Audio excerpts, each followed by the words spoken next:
Hey everyone, Peter here. I don't know what time you're watching this video, but close your eyes and just listen to these scary stories and fall asleep. Please like the video, subscribe to the channel, and comment where you're watching this video right now.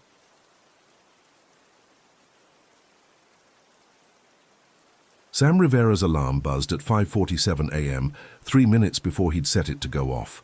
Old habits. Even 2 years after leaving the Forest Service, his body still woke before dawn during search and rescue season. He rolled out of bed in his small cabin on the outskirts of Whitefish, Montana, muscles protesting the October cold that had seeped through the walls overnight. The call had come in at 11:30 the previous night. Family of 4, the Hendersons from Minneapolis, had missed their check-in at the Glacier National Park Visitor Center. Last seen 3 days ago, heading toward the Highline Trail with enough supplies for a week-long backcountry trip. The Park Service was stretched thin with budget cuts, and they'd asked Sam to consult. Former Ranger Rivera, they still called him, like the title was something you carried forever. Sam pulled on his base layer, then wool pants and a fleece jacket. His gear sat ready by the door, the same pack he'd carried for 8 years of ranger work, organized with the methodical precision that had kept him alive on hundreds of rescues.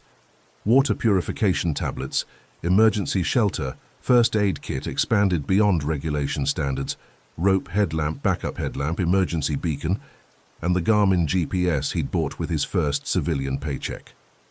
He checked his phone. 2 missed calls from Park Ranger Beth Carver, probably updating him on weather conditions. The forecast looked grim.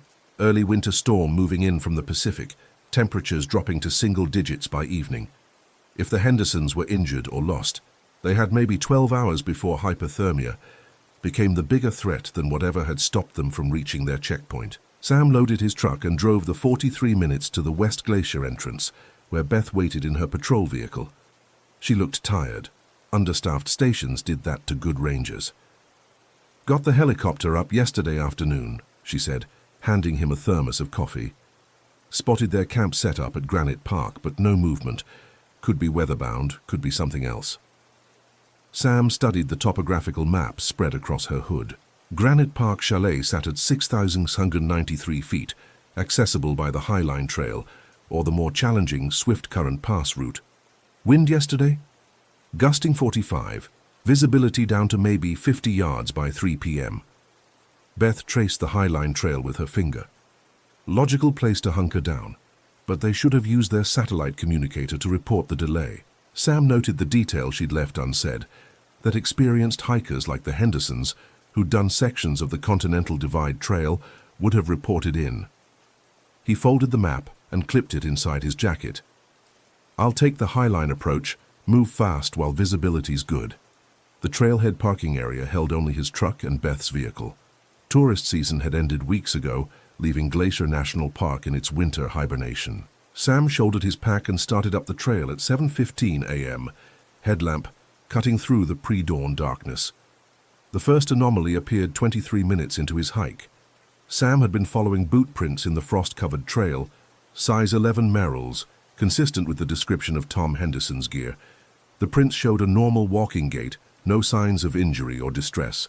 Then, abruptly, they stopped, not veered off trail, not obscured by rock or stream crossing. Stopped. Sam crouched and examined the last clear print. The heel strike showed normal depth. The toe-off indicated a regular stride continuing forward, but 3 feet ahead, where the next step should have landed, nothing. No prints, no scuff marks, no indication that someone had jumped or stumbled. He activated his first ability almost unconsciously, the exceptional tracking sense that had made him legendary in the Ranger Service. Most people saw obvious signs: broken branches, clear footprints, disturbed ground. Sam saw the subtle story written in bent grass that would spring back in hours, microscopic fabric threads on bark, the faint oil residue from human skin on stones. Here, that ability told him something impossible. The print simply ended as if Tom Henderson had vanished mid-step. Sam widened his search pattern, moving in concentric circles around the last print. 40 yards to the north, he found them again, the same boot treads, but now the gait showed irregularities. Slightly dragging left foot, shortened stride on the right, signs of injury or exhaustion. but no trail connecting the two sets of prints. Sam photographed both locations with his phone, marking GPS coordinates.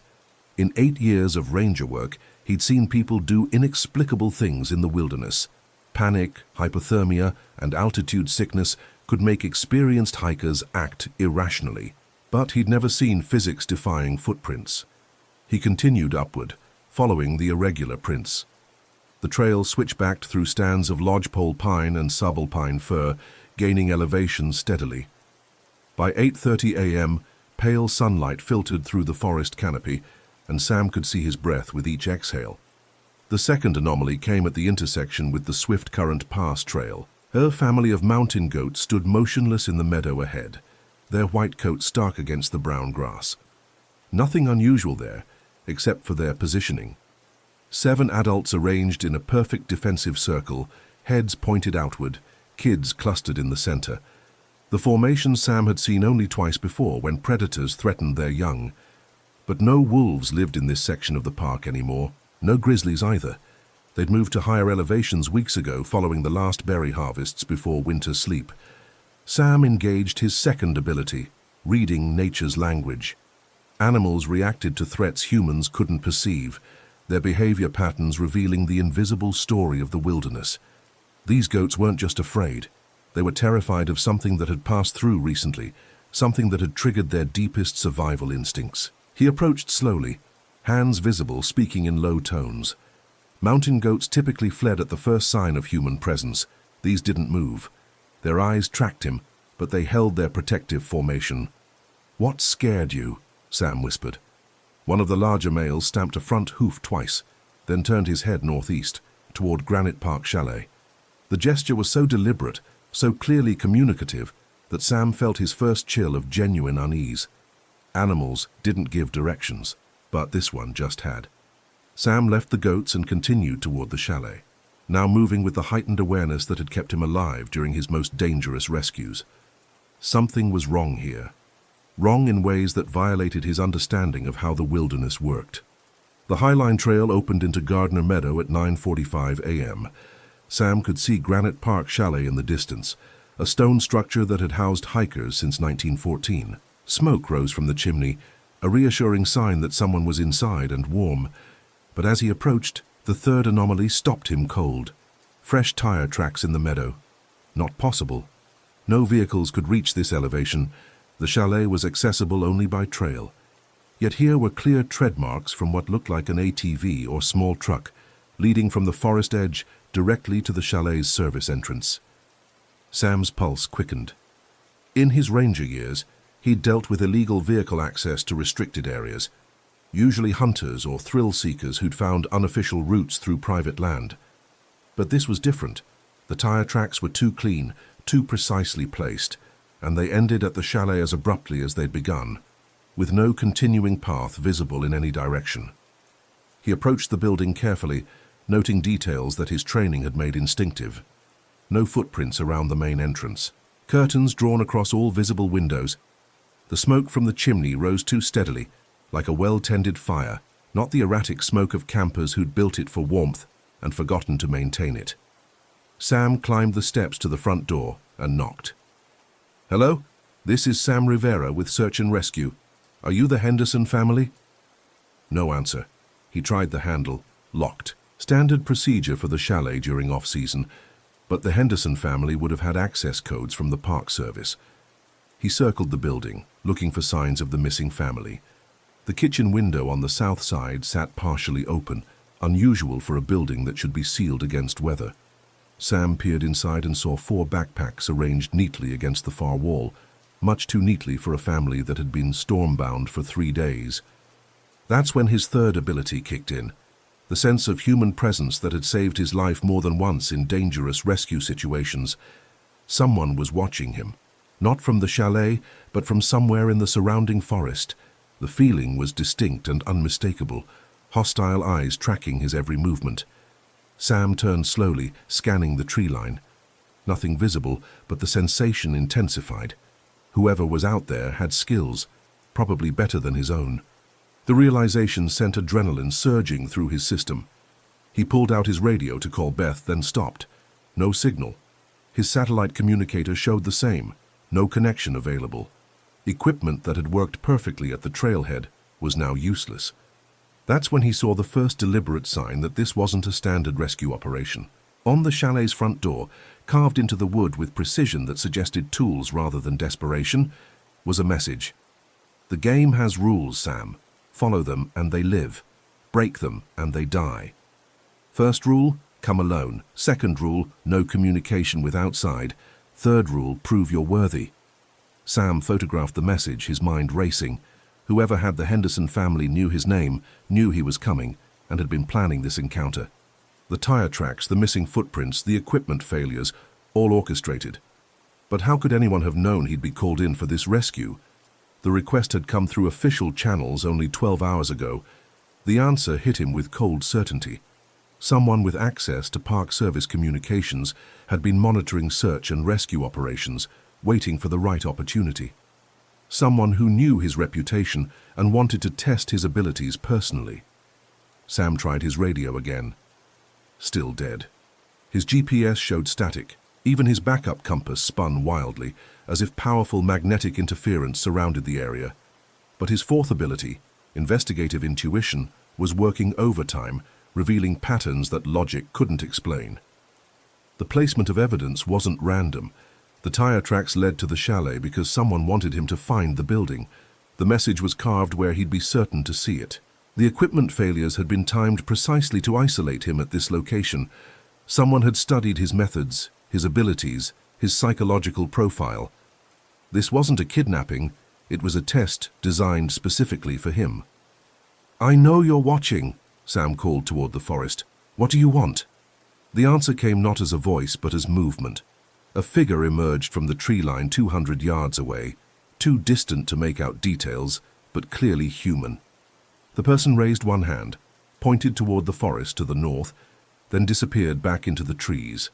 Sam felt a grim smile cross his face. Whoever this was, they were good. Military training, probably, or law enforcement background.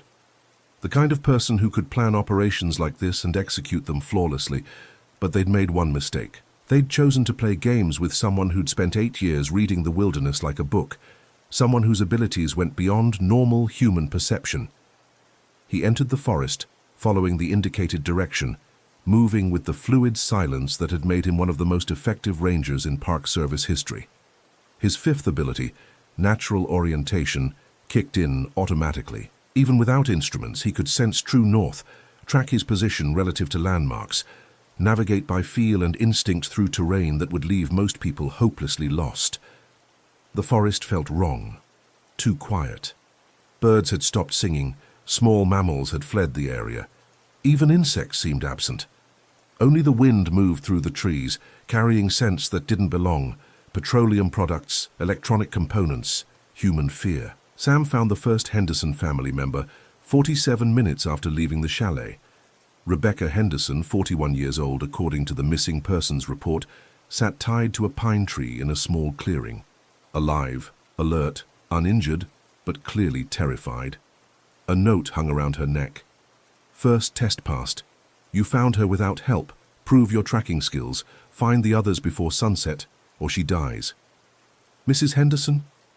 Sam approached slowly, hands visible. "I'm Sam Rivera, search and rescue. Are you hurt?" "Thank God," she whispered. "You have to find my family. That woman, she has them separated, said she's testing whether you're as good as your reputation suggests." "Woman?" "Military, maybe 45, 50 years old. Called herself Elena. Said she's been studying Park Service records, waiting for someone worth challenging." Rebecca's voice shook. "She knows things about you, Mr. Rivera. Personal things." Sam examined the ropes, professional grade, knotted with military precision. No chance Rebecca could escape on her own. "How long has she had you?" 2 days. She took us the first night, used some kind of tranquilizer. When we woke up, she had us separated. Said it was a game that if you could find us all and reach her location by sunset, she'd let us go. And if not?" Rebecca's face went pale. "She said the weak don't deserve to survive. That she's proving human beings are just animals when you strip away civilization." Sam felt pieces clicking into place. Eleanor, former military intelligence based on her tactical skills. Someone with access to Park Service communications, probably through government connections. Someone who'd lost something important and developed a twisted philosophy about survival and worth. Did she say anything else? About herself, about why she's doing this? She talked about serving her country and being betrayed. Said authorities failed her when she needed them most, cost her everything that mattered. Now she's proving that only people who can survive without the system deserve to live. Sam's investigative intuition was painting a clearer picture. Elena Vos, the name felt right somehow, wasn't just a kidnapper. She was conducting an experiment, using the Henderson family as bait to test his abilities. She'd studied his background, his techniques, his psychological profile. This was personal, but she'd also made a critical error. She thought she understood him based on official records and Park Service reports. She didn't know about the abilities that went beyond normal ranger training, the instinctive gifts that had made him legendary among colleagues who didn't fully understand how he found missing people when others failed. Mrs. Henderson, I'm going to find your family, but I need you to stay exactly here. Don't try to escape. Don't move from this location. Can you do that? She nodded. Tom has diabetes. He needs his insulin by tomorrow morning, or... I'll find him, Sam promised. He left Rebecca and continued deeper into the forest, following sign that someone with Eleanor's skills would consider invisible. Broken spider webs at chest height, someone Tom's size had passed through. Disturbed moss on fallen logs where someone had stepped across muddy ground. The faint scent of insulin from Tom's medical supplies. Sam's tracking ability revealed the path Elena had forced Tom to take, a deliberate route designed to test whether Sam could follow subtle trail markers that standard search and rescue would miss. She was studying his methods, learning how his mind worked. But she was also revealing her own patterns. Military training emphasized efficiency and precision. Eleanor's route choices showed tactical thinking, high ground for observation, natural choke points for control, escape routes planned in advance. Sam found Tom Henderson at 2:17 p.m., tied to a tree near a small stream. Conscious, uninjured, but obviously struggling with blood sugar issues. Another note. Second test passed. Your reputation for tracking is accurate. Now prove your strategic thinking. Find the children using logic, not instinct. They are somewhere you haven't looked yet. Mr. Rivera? Tom's voice was weak. She said you'd come. Said you were the only ranger good enough to make this interesting. How are you feeling? Do you need insulin immediately? Can last until tonight, maybe tomorrow morning, but my kids... Tom's face showed the strain of a father's worst nightmare. Emma's only 12, Jake's 9. They're scared, and that woman keeps talking about how soft civilization has made people, how most humans can't survive real challenges. Sam examined the area while they talked. Eleanor had chosen this location for multiple reasons, central to the search area near water, with clear sight lines in all directions. She was watching him, probably through high-powered optics from a concealed position. Did she say anything about her background? Military intelligence. Said she spent 15 years serving her country, then got thrown away when she exposed corruption in her unit. Lost her career, her security clearance, everything. Said the system she'd dedicated her life to protecting showed her that civilization is just comfortable lies people tell themselves. Sam felt the psychological profile solidifying. Elena Vos, former military intelligence officer, discharged under controversial circumstances, probably involving whistleblowing that cost her career and identity. Someone who devoted her life to serving a system that eventually betrayed her, leading to a philosophy that only the strong deserve to survive. But understanding her motivation didn't make her less dangerous. If anything, it made her more predictable and more desperate. Mr. Henderson, I need you to stay here exactly like your wife is doing. Don't try to escape. I'm going to find your children. Sam left Tom and stood in the center of the clearing, engaging his fourth ability fully.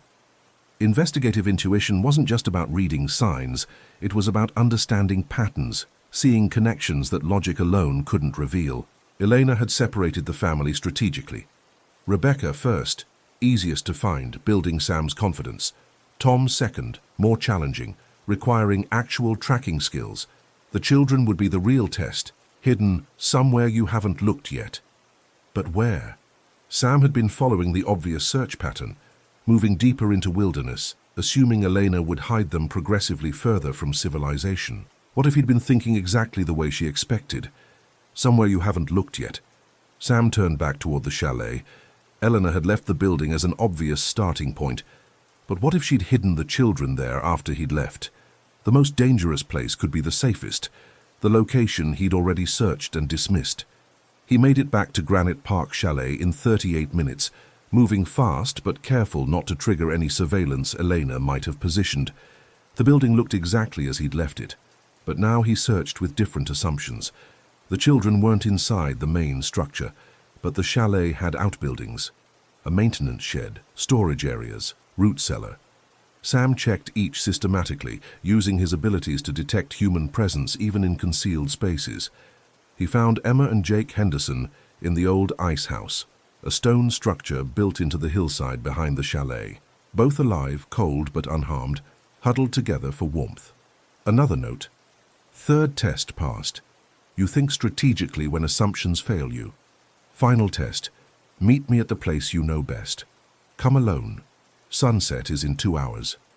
Are you Mr. Rivera? Emma whispered. The lady said you'd find us if you were smart enough. I'm here to take you home, Sam replied. Are you hurt? Either of you? Both children shook their heads. Jake, the younger boy, spoke up. She wasn't mean to us. Just said she was testing whether grown-ups could really protect kids when things got dangerous. Sam felt a chill that had nothing to do with the mountain air. Eleanor wasn't just testing his abilities, she was testing the fundamental premise of civilization, whether the systems people trusted could actually protect the vulnerable when challenged by someone with superior skills and planning. Did she say anything else? That most people can't handle real danger, Emma replied. That when bad things happen, the authorities always fail the people who need help most. The profile was complete now. Eleanor Voss had lost something, probably family, due to what she perceived as institutional failure. Her twisted psychology had transformed personal trauma into a philosophy that civilization itself was weakness, that only those who could survive pure predator-prey dynamics deserved to live. Sam freed the children and led them back toward their parents, his mind working on Elena's final challenge. Meet me at the place you know best. Not a geographic location. He'd never been in this specific area of Glacier National Park before today. Something psychological. A place that represented his expertise, his comfort zone. The place he knew best was search and rescue itself. The dynamic between hunter and hunted, tracker and tracked, protector and threat. Elena wanted a final confrontation on equal terms. No more games, no more tests of specific abilities. A direct challenge between two experts who'd been circling each other all day. Sam reunited the Henderson family in the clearing where he'd found Tom, now 4:23 p.m. with sunset at 6:47, less than 2.5 hours remaining. I have to meet her, he told them. Can you find your way back to the chalet if I don't return by full dark? We're coming with you, Tom said immediately. No, this is personal between her and me. She's been planning this for months, studying my background, waiting for the right opportunity. You're safe now. She's got what she really wanted. Rebecca understood first. She wanted to test you specifically. The kidnapping was just bait. Sam nodded. Stay together, stay warm, wait until 8 p.m. If I'm not back by then, head for the chalet and use the radio there to call for helicopter extraction at first light. He left them and headed back into the forest, following his instincts toward whatever location Elena had chosen for their final encounter. As he walked, he reflected on everything he'd learned about her throughout the day. Elena Voss was brilliant, tactically superior, and had been planning this for months. She'd orchestrated equipment failures, studied his psychological profile, designed tests that challenged each of his abilities systematically. She was quite possibly the most dangerous person he'd ever faced, but she'd also revealed her fundamental weakness. She needed to prove her philosophy was correct. She could have killed the Henderson family immediately and disappeared. Instead, she'd created an elaborate test because she needed validation for her worldview. She needed to prove that civilization was weak, that only people like her, and potentially like him, deserved to survive. Sam's sixth and final ability, activated as he moved through the darkening forest, spatial memory that allowed him to recall exact details of every location he'd visited, even years later. Something about this terrain felt familiar, though he'd never been here before. Then he realized why. The topography, the tree placement, the sight lines. This area was nearly identical to a section of Yellowstone where he'd conducted his most difficult rescue 7 years ago, a case that had nearly killed him, where he'd saved 3 climbers from an avalanche zone by reading terrain features that other rescuers had missed. Elena had studied that case. She'd chosen this location because it would trigger his spatial memory, because she wanted him to remember his most challenging professional victory before she proved he wasn't as good as he thought. Sam found her at 5:52 p.m., 55 minutes before sunset. Elena Voss sat on a fallen log in a small meadow, completely relaxed, hands visible, no obvious weapons. Maybe 50 years old, graying hair pulled back in a military-style bun, eyes that missed nothing. She wore civilian hiking clothes, but her posture screamed Special Forces training. "Sam Rivera," she said, "you're everything your reputation suggested, possibly more." "Elena Voss," he replied, stopping 20 feet away. "Former military intelligence, discharged for exposing corruption. Lost everything you cared about when the system failed you." She smiled, the first time he'd seen her display any emotion. "Very good. You understand the psychology. Do you understand the philosophy? You think civilization is a lie that makes people weak. You think only those who can survive predator-prey dynamics deserve to live. Not think, know." Elena's voice carried absolute conviction. "I dedicated 15 years to protecting a system that threw me away the moment I became inconvenient. And when I needed that same system to protect what mattered most to me, it failed completely. What did you lose?" Elena was quiet for a long moment, studying his face.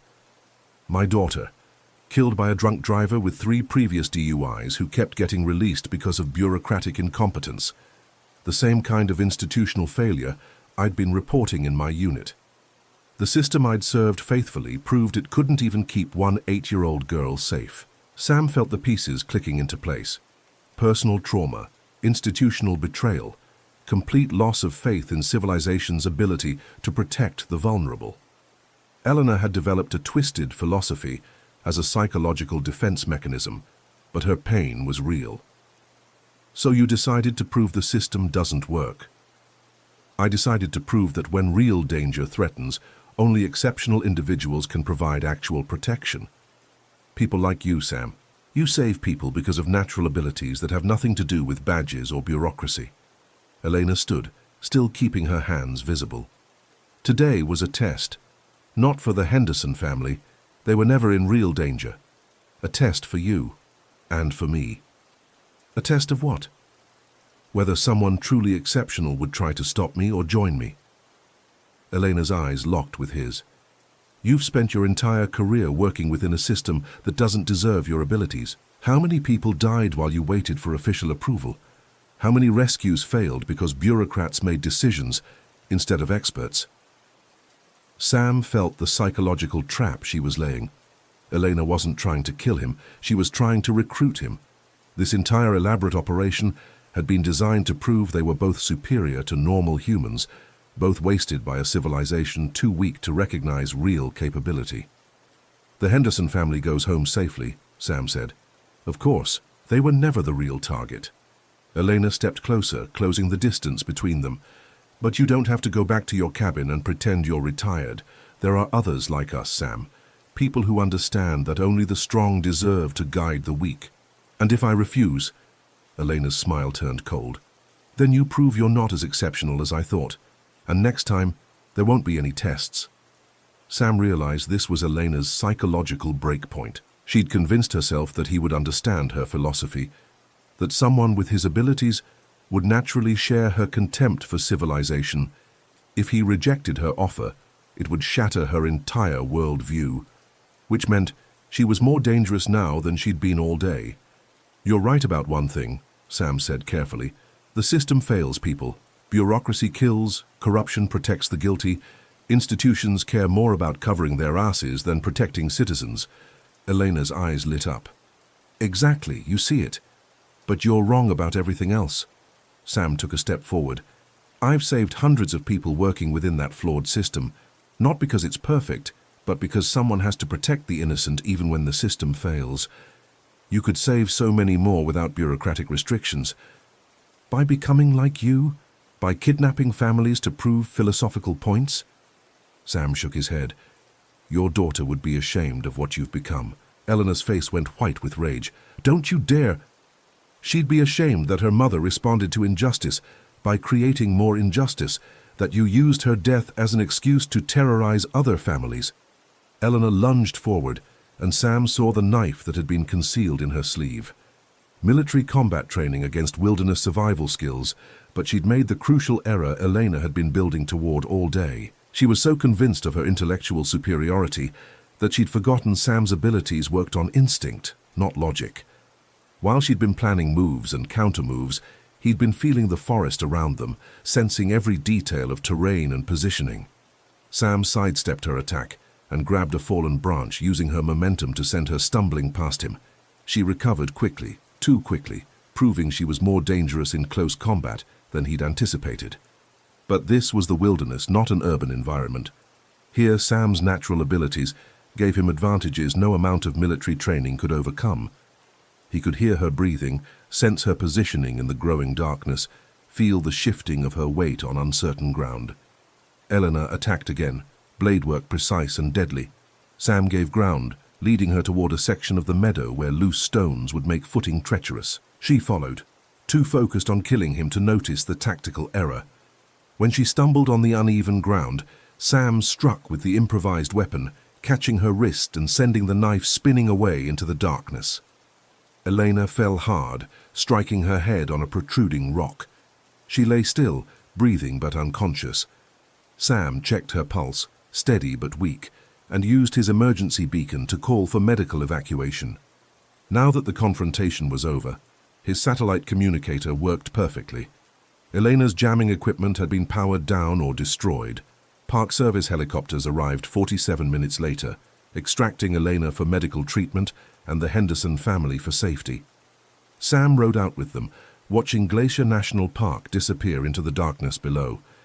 2 days later, he learned Elena's full story from FBI investigators. Former Captain Elena Voss, discharged from military intelligence after exposing a weapons procurement scandal that had cost her commanding officer his career. Her 8-year-old daughter Sarah had been killed 6 months later by a repeat DUI offender who'd been released early due to prison overcrowding. Elena had spent 2 years planning operations like the Henderson kidnapping, identifying exceptional individuals she considered worthy of survival. Sam was the 4th person she'd tested.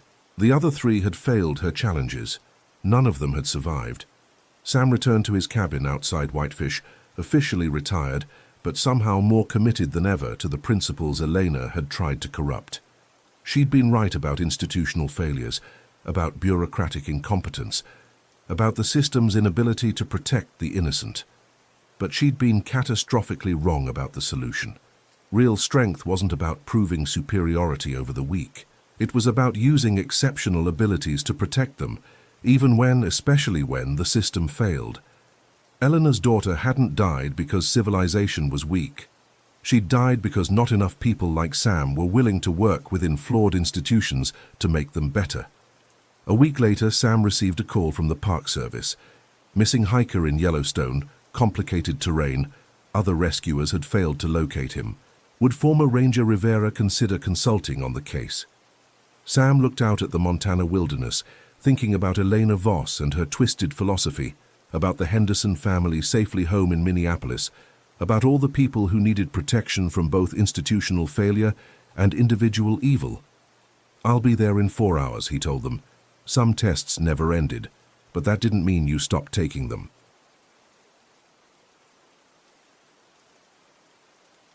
Marcus Sullivan pulled his truck into the Glacier National Park Ranger Station parking lot at 5:47 a.m., 13 minutes before the briefing was scheduled to begin.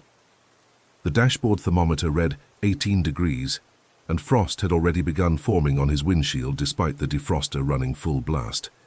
He sat for a moment, watching his breath cloud in the cabin, and checked his gear one more time. Old habits. Even 3 years after leaving the service, Mark still approached every call-out like his life depended on preparation. Headlamp, backup flashlight, GPS unit, compass, first aid kit, emergency shelter, water purification tablets, high-energy bars, rope, knife, emergency beacon. Everything in its place. Everything tested and ready.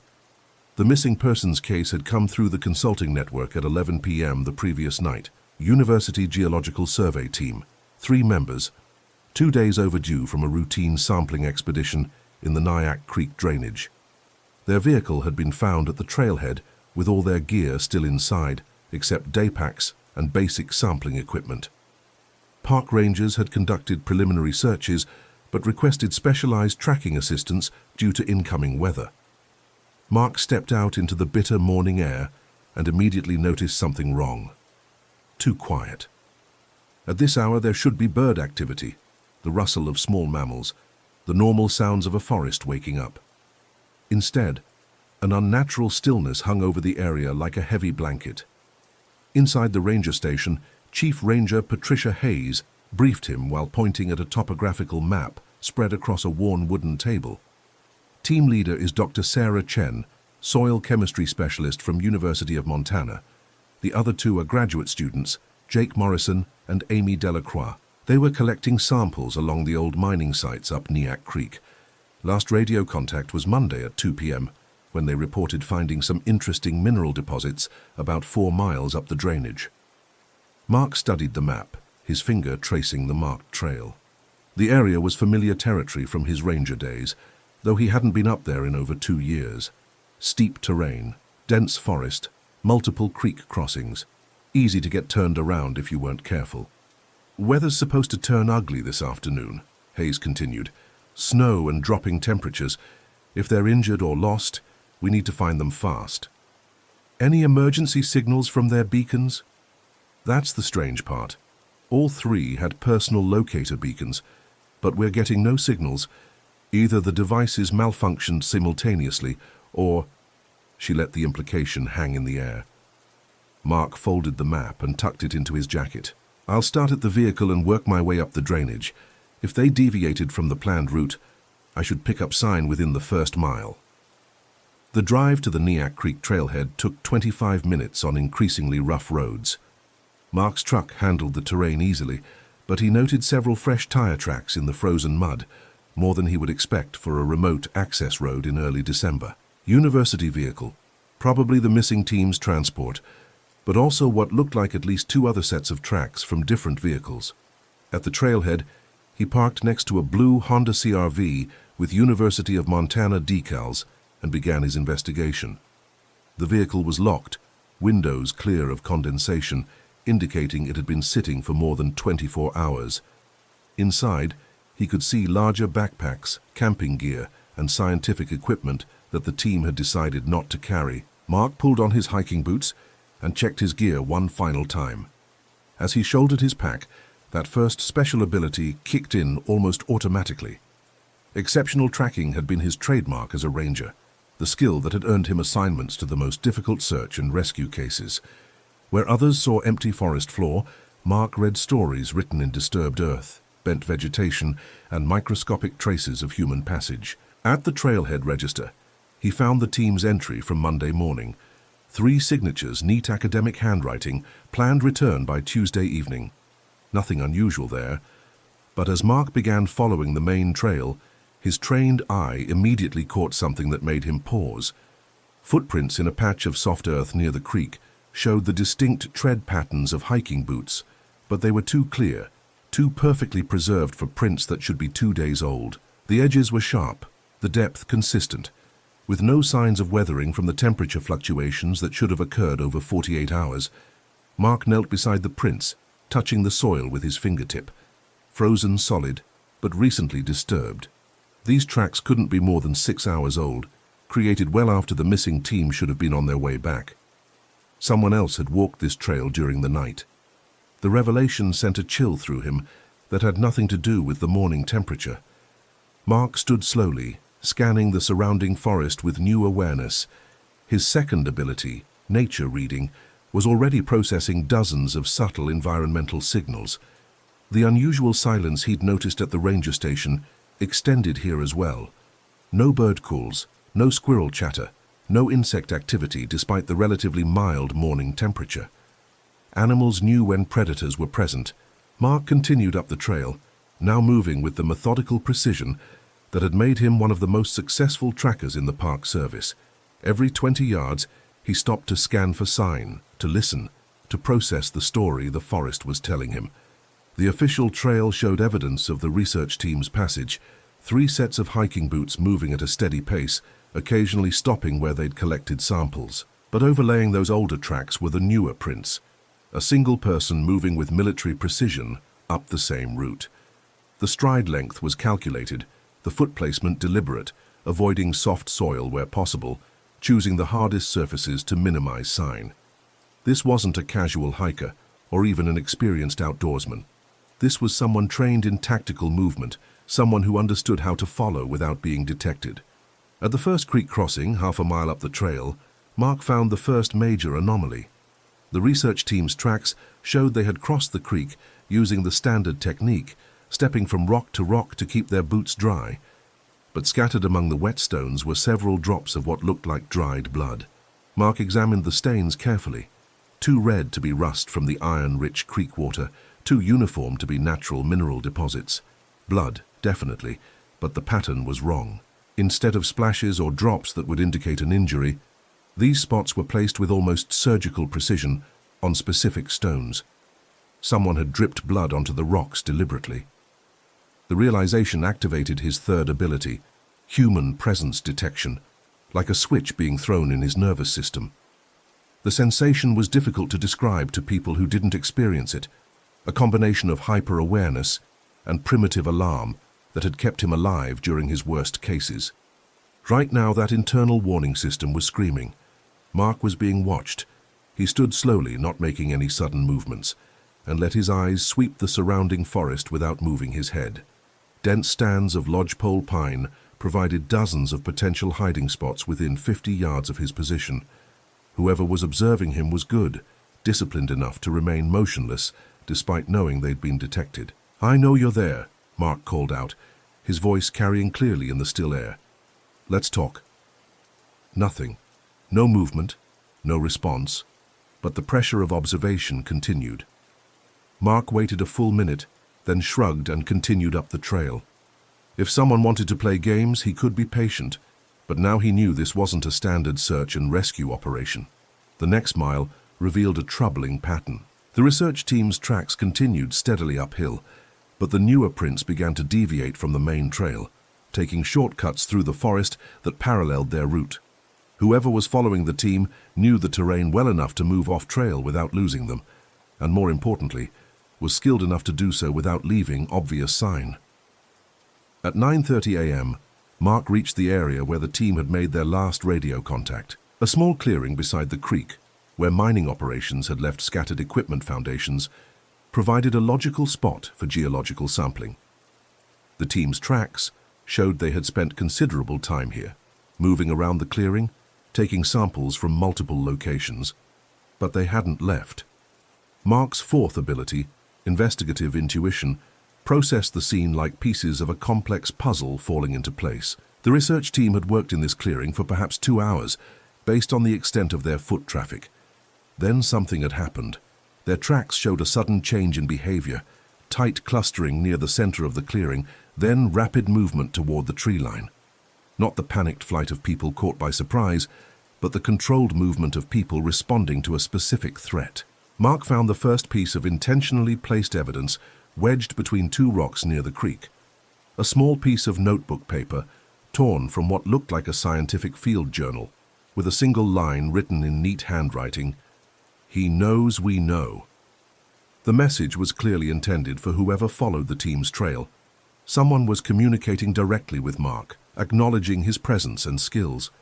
The game had moved beyond simple observation. Mark pocketed the note and continued his investigation of the clearing. Near the tree line, where the team's tracks disappeared into dense forest, he found the second piece of evidence. A broken tree branch, snapped cleanly about 7 feet above the ground, with fresh wood splinters scattered on the frozen earth below. Too high for someone to break accidentally, too clean for wind damage. Someone had climbed the tree and broken the branch deliberately, marking the spot where the team had entered the forest. Another message, another acknowledgement that Mark was following the correct trail. But why make it easy for him? The tracks leading into the forest were harder to follow, but still detectable to someone with Mark's skills. The team had moved in single file, with their pursuer following at a distance. After 20 minutes of careful tracking, Mark emerged into a second, smaller clearing where the story became clear. Signs of a struggle: displaced earth, broken vegetation, scattered equipment. 3 sets of tracks converging, then separating. 2 people moving together toward the north, 1 person moving alone toward the east, and the mysterious 4th set of tracks following the lone individual. Mark found the 3rd message attached to a tree branch at eye level, this time written on what appeared to be a page torn from a military field manual. "Your reputation precedes you, Sullivan. Impressive work so far. The game gets more interesting from here." The use of his name changed everything. This wasn't a random encounter or crime of opportunity. Someone had specifically planned this scenario, knowing that Mark would be called in to track the missing team, knowing his background and abilities. Mark pulled out his radio to contact the ranger station, but found only static on all channels. He tried his cell phone with the same result. In an area where he should have had at least limited communication capability, all signals were being blocked or jammed. Professional-level electronic countermeasures confirmed what he already suspected. His opponent wasn't just skilled, they were equipped and organized. Military or intelligence background, most likely, someone with resources, training, and a specific agenda involving him personally. Mark's 5th ability, natural orientation, kicked in as he processed the tactical situation. Despite the overcast conditions and dense forest, he maintained perfect awareness of his position relative to cardinal directions, distance traveled, and the route back to his vehicle. More importantly, he understood the terrain advantages and disadvantages of his current position. He was being herded. The tracking choices he'd been making, following the most obvious trail, had led him into progressively more isolated terrain where his opponent held every advantage. Time to change tactics. Instead of following the eastern track immediately, Mark backtracked to the larger clearing and began a systematic search of the surrounding area. His exceptional tracking ability revealed what a casual observer would miss: traces of movement that predated the research team's visit by several days. Someone had been using this area as a base of operations, moving through the forest with practiced familiarity, establishing cache points and observation posts. This wasn't an impulsive crime, but a carefully planned operation that had been in preparation for weeks. Mark found the first cache hidden beneath a fallen log, 50 yards from the clearing. Military-style waterproof container holding energy bars, water purification tablets, medical supplies, and electronic equipment. Professional gear, but more importantly, gear positioned for extended operations in this specific area. The second cache, located using his intuitive understanding of tactical placement, contained items that made his blood run cold. Detailed topographical maps marked with observation points and movement routes. Photographs of him, taken with a telephoto lens, including several from his departure that morning. A printed dossier containing his complete service record, training background, and case history. At the bottom of the container, wrapped in plastic, was a handwritten letter addressed to him personally. Mark opened the letter with steady hands, though his internal alarm systems were now operating at maximum alert. The handwriting was precise, almost mechanical in its uniformity. Marcus Sullivan, former Park Service, exceptional record, 47 successful search and rescue operations, specialized in tracking and wilderness survival. Consulting work since retirement has maintained your edge. Perfect subject for the experiment. You are wondering about the research team. They are alive for now, and their continued survival depends on your performance in the challenges ahead. This is not about money, revenge, or personal vendetta. This is about proving a hypothesis. Hypothesis. Even the most skilled outdoor professionals are soft, dependent on technology and institutional support, fundamentally unprepared for true predation by an adaptive opponent. You represent the best of your profession. If my hypothesis is correct, you will fail predictably at critical decision points. If incorrect, you may prove worthy of respect. The real test begins now. Your tracking skills brought you this far, but the next phase requires everything you have learned in 20 years of survival. Follow the Eastern Track, but understand that I know your capabilities as well as you do, perhaps better. Time limit. The temperature will drop below zero after sunset. The research team has limited cold weather gear and no shelter. Find them before they freeze or join them in an educational death. E. Kozlov. The signature confirmed Mark's growing suspicions about his opponent's background. Eastern European surname, military precision in planning and execution, access to intelligence databases for his personal information. Former special operations or intelligence, possibly someone who had worked against American interests. But the letter revealed something else, something that might be exploitable. Ego. This Kozlov wanted to prove a point, to demonstrate intellectual superiority over American professionals. That need for validation might create opportunities if Mark could play to it correctly. Mark memorized the letter's contents, then burned it with his lighter. No point giving his opponent the satisfaction of knowing their psychological games were working, but the time pressure was real. December in Glacier National Park meant full darkness by 5 p.m., and the forecast called for temperatures well below zero after sunset. Following the Eastern Track required every aspect of his tracking skills. Kozlov was good, maintaining the pace needed to stay ahead, while minimizing sign to the point where Mark had to move slowly to avoid losing the trail. But even the best operator left traces when moving at speed through dense forest. Broken spider webs, disturbed pine needles, faint impressions in patches of soft earth, the occasional scuff mark on rocks and fallen logs. The story was harder to read, but it was still there for someone with Mark's experience. The track led steadily uphill through increasingly difficult terrain. After 2 hours of careful following, Mark emerged onto a rocky ridge that provided the first clear view of the surrounding area. Below him, the forest stretched in all directions, but movement in a clearing half a mile to the northeast caught his eye. Through his binoculars, Mark could see 2 figures near what appeared to be a makeshift shelter. Too distant to identify, but the bright colors of their clothing suggested modern outdoor gear. The research team, or at least part of it. But where was the third person? Mark's human presence detection ability provided the answer. That familiar prickling sensation of being observed, but this time from multiple directions. He was positioned exactly where Kozlov wanted him, on exposed high ground with limited escape routes, perfect for observation or for more direct action. "Excellent work, Sullivan." The voice came from behind him, calm and confident. "Faster than I anticipated, but you did follow the intended route." Mark turned slowly, hands visible and non-threatening. The woman standing 30 feet away matched the tactical precision he'd been tracking all morning. Average height, athletic build, winter camouflage clothing that would be nearly invisible against the forest background. Dark hair pulled back severely, sharp features that suggested Eastern European ancestry, and pale blue eyes that evaluated him with professional detachment.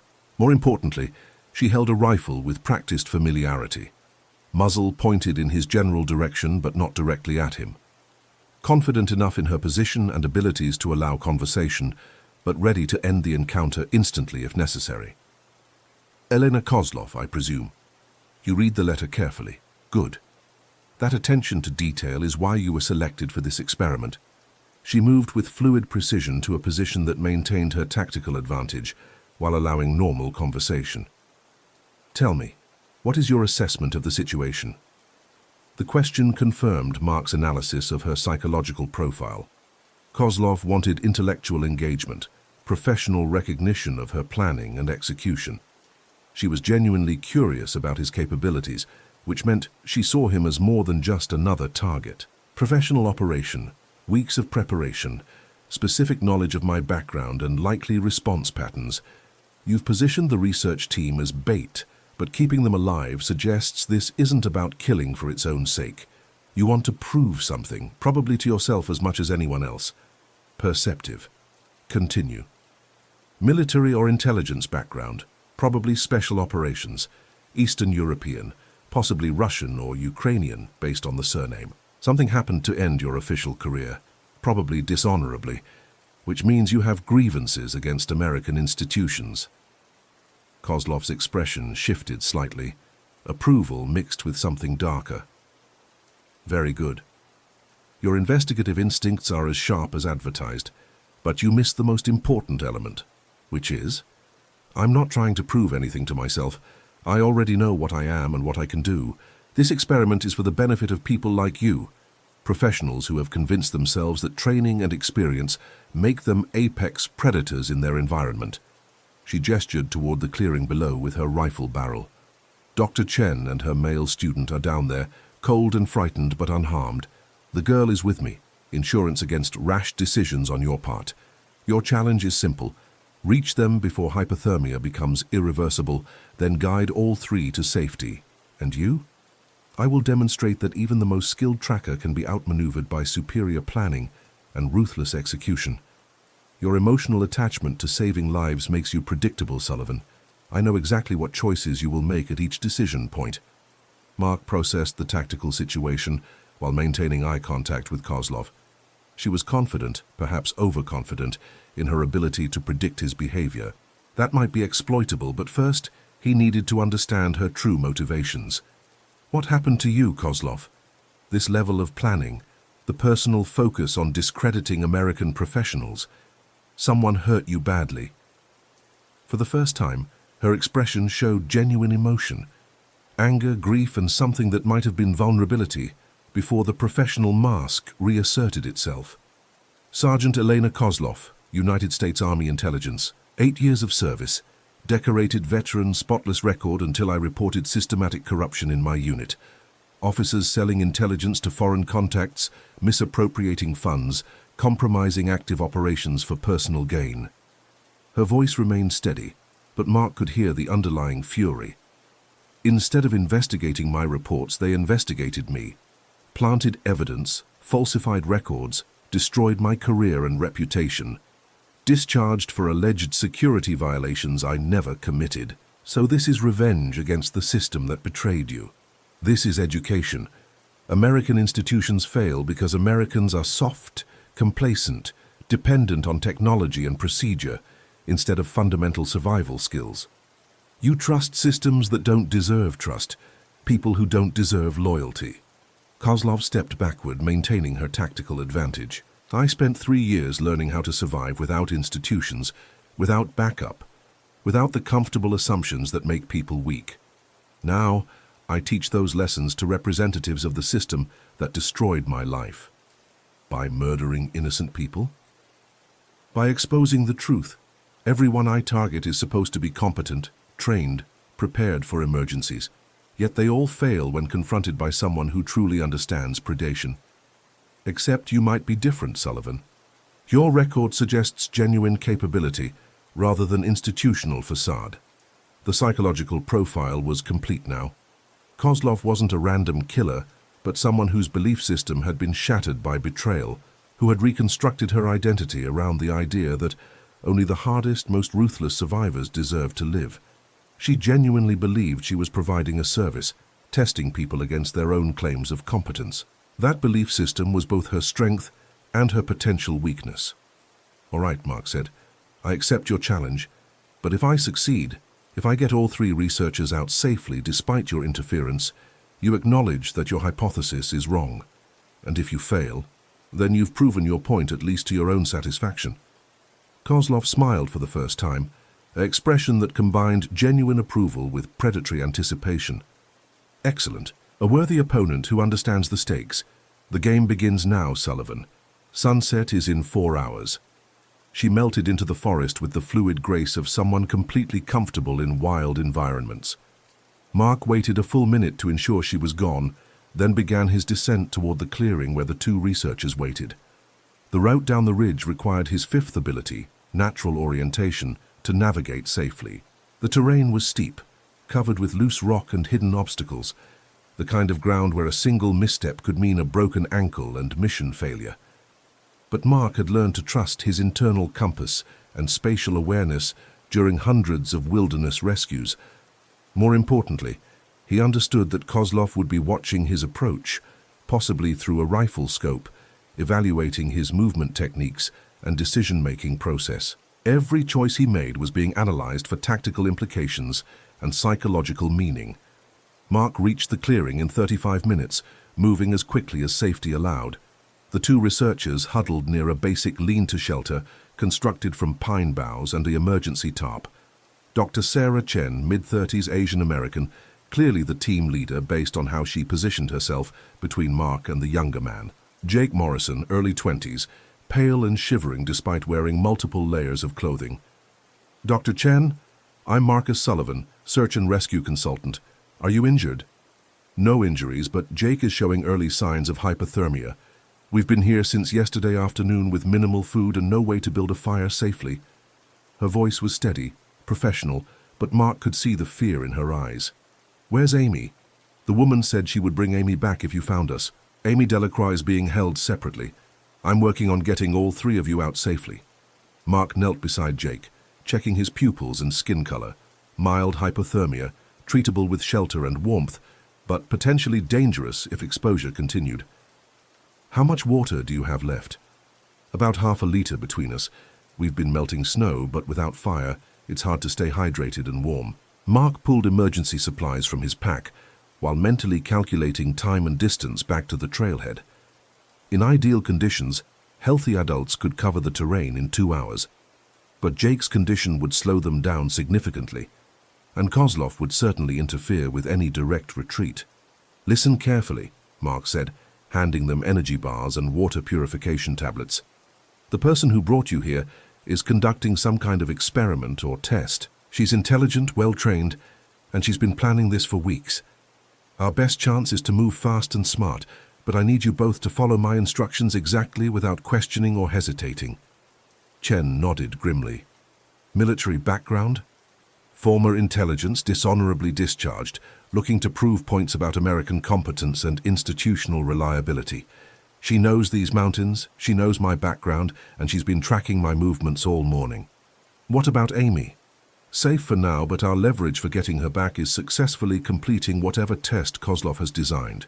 If we fail, all three of you are at risk. Mark helped Jake to his feet, noting the young man's unsteady movements and delayed responses. Hypothermia was progressing, which meant their window for safe extraction was closing faster than the approaching darkness. We're moving back toward the trailhead, but not on the main trail. Kozlov will expect that route, and she'll have prepared obstacles or ambush points. Instead, we're going cross-country through terrain she's less likely to have scouted in detail. As they prepared to leave the clearing, Mark activated his sixth and most crucial ability, spatial memory. The detailed mental map he carried of this area included not just current conditions, but the accumulated knowledge from dozens of previous trips over 5 years of ranger service. There was a route, risky but possible, that would take them down a series of game trails and seasonal creek beds to intersect the main trail much closer to the trailhead. Difficult navigation in winter conditions, requiring precise route finding, but it would bypass the obvious choke points where Kozlov might be waiting.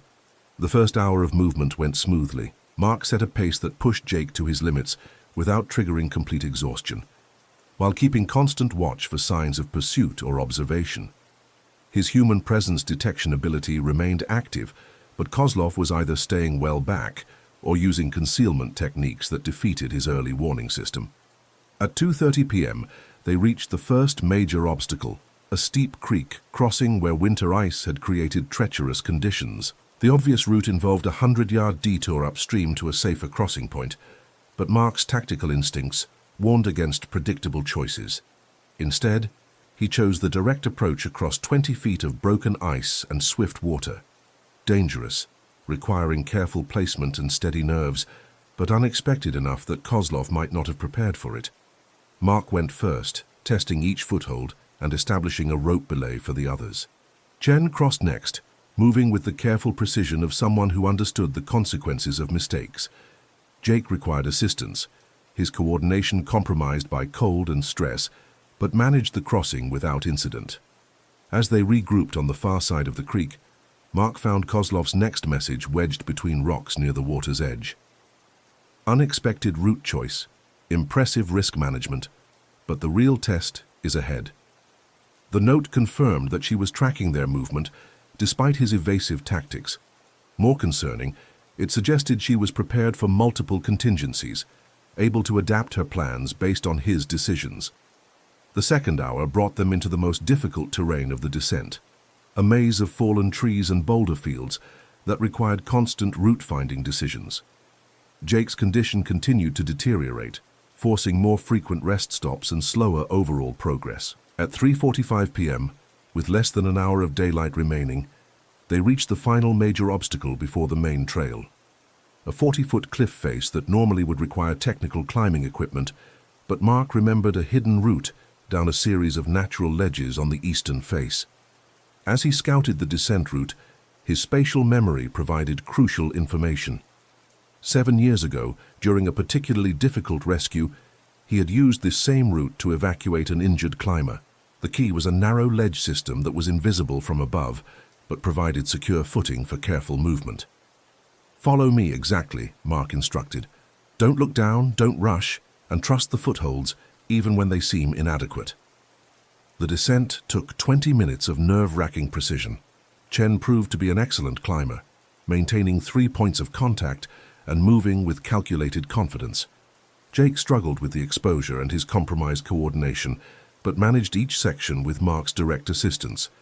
As they reached the bottom of the cliff, Mark realized they had gained a significant advantage. This route would be nearly impossible to follow quickly, even for someone with Kozlov's skills. Unless she had prepared alternative positions further down the mountain, they might have broken free of her tactical control. That hope lasted exactly 12 minutes. At 4:20 p.m., with the main trail visible through the trees ahead, Mark's human presence detection ability triggered with maximum intensity. They were being observed from multiple positions, and the feeling of imminent threat was stronger than anything he'd experienced all day. "Get down," Mark commanded, pushing both researchers behind a large fallen log. "Stay low and don't move until I say." The rifle shot came from their left flank, close enough that Mark could hear the bullet's supersonic crack. Not aimed to kill, but placed precisely to demonstrate accuracy and tactical control. A warning shot with a very clear message. "Excellent work, Sullivan," Kozlov's voice carried clearly across the distance, "but predictable in the end. This is the only practical descent route from your chosen path, which means it's the ideal location for our final conversation." Mark evaluated their tactical situation while keeping the researchers behind cover. Multiple positions of concealment within rifle range, high ground advantage to Kozlov, limited escape routes. She had anticipated his evasive tactics and positioned herself accordingly. "Let me see Amy," Mark called back. "Proof of life before we continue." A minute later, a young woman appeared briefly at the edge of the tree line 60 yards away. Early 20s, blonde hair, wearing outdoor clothing consistent with the research team. Amy Delacroix, apparently unharmed, but clearly under Kozlov's control. "She's safe," Kozlov responded. "For now. But the experiment has reached its critical phase. You've demonstrated exceptional wilderness skills, Sullivan, better than I anticipated, but the final test is about priorities and decision-making under pressure. What do you want?" Simple choice. Continue toward the trailhead with your 2 companions, and Amy dies. She's positioned at a cache point with a proximity explosive device. If I don't return to disarm it within 30 minutes, the device activates. Mark felt his heart rate spike as the tactical situation became clear. Classic prisoner's dilemma with lethal stakes. Save 2 people or save 1, but not all 3. "Alternatively," Kozlov continued, "you can come to me alone unarmed and I'll provide the disarm code for the device. Amy lives, but you take her place in the final phase of the experiment." "Which is?" "Single combat, no weapons, survival skills only. You against me in conditions that favor neither opponent. If you win, all 3 researchers go free.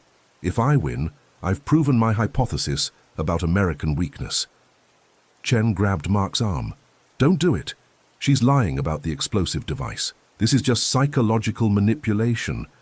But Mark's investigative intuition was processing dozens of small details, building a pattern that confirmed Kozlov's claims. The precision of her planning, the military-grade equipment he'd found in her caches, the specific knowledge of his background and likely responses. Someone with her skills and resources could easily acquire and deploy such a device. More importantly, her psychological profile suggested she was telling the truth. Kozlov genuinely believed in her mission to test American professionals against lethal standards. The explosive device wasn't about killing Amy specifically, but about forcing Mark to choose between different forms of failure. "I accept," Mark called back. "Single combat winner takes all." "Marcus, no," Chen whispered urgently. "This is what she wants. Don't let her manipulate you into—" "She's not manipulating me," Mark interrupted. "She's giving me the only chance to save all three of you." Mark handed his pack to Chen, keeping only his knife and basic survival gear. "Follow this creek bed down to the main trail. It intersects about half a mile from the trailhead. If I don't catch up within 2 hours, contact the authorities and tell them everything." The final approach to Kozlov's position required him to cross 50 yards of open ground where she could observe every movement. Mark walked steadily, hands visible, making no threatening gestures. As he drew closer, he could see that she had chosen her location with tactical precision. A small clearing surrounded by dense forest, level ground that favored neither opponent, multiple escape routes in case the situation deteriorated. Kozlov waited near the center of the clearing, having discarded her rifle and most of her gear. She wore winter camouflage clothing that allowed full freedom of movement, boots with aggressive tread for traction on varied surfaces, and tactical gloves that would provide grip without sacrificing dexterity. Impressive commitment, Sullivan. Most people would have tried to negotiate, to find some compromise that avoided personal risk. Most people aren't responsible for getting 3 innocent researchers home safely. Yes, that emotional attachment to saving others, it makes you predictable, but also— She paused, studying his face with professional interest. "Also admirable in its way. I can respect someone who accepts personal risk for others, even while considering it a fundamental weakness." Mark positioned himself at the opposite edge of the clearing, maintaining conversational distance while preparing for combat. At 6 feet 2 inches and 190 pounds, he had size and reach advantages over Kozlov's more compact frame. But she moved with the fluid confidence of someone extensively trained in hand-to-hand combat, possibly Spetsnaz, or equivalent special operations background. "Before we begin," Kozlov said, "you deserve to understand what this has really been about.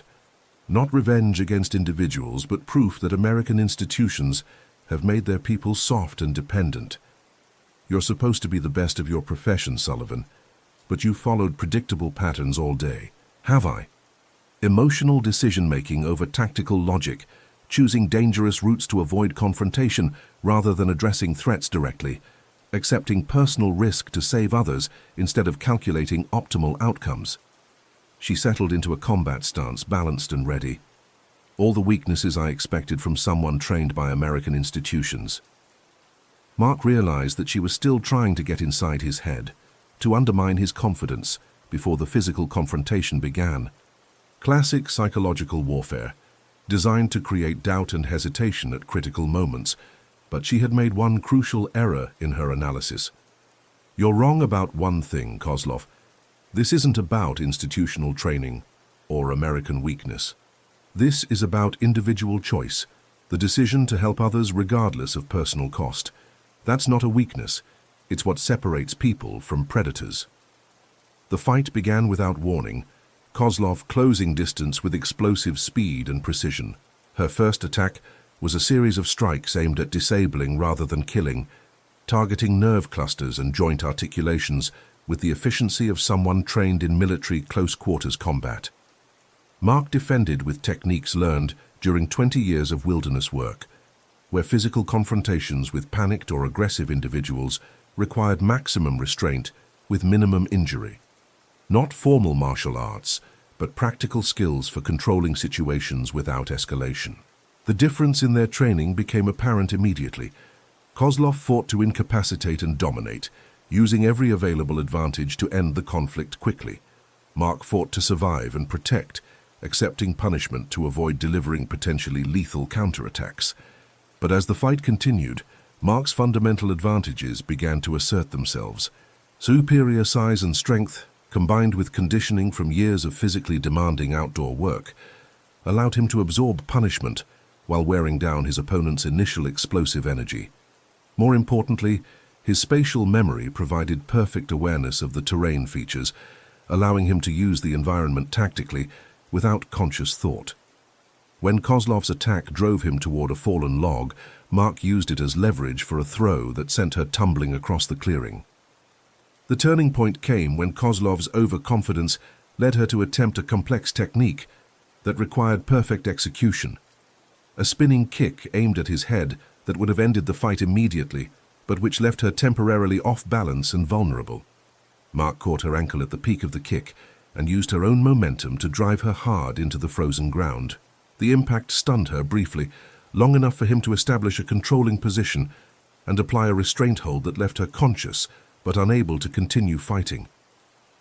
"It's over," Mark said, breathing hard but maintaining control. "Give me the disarm code."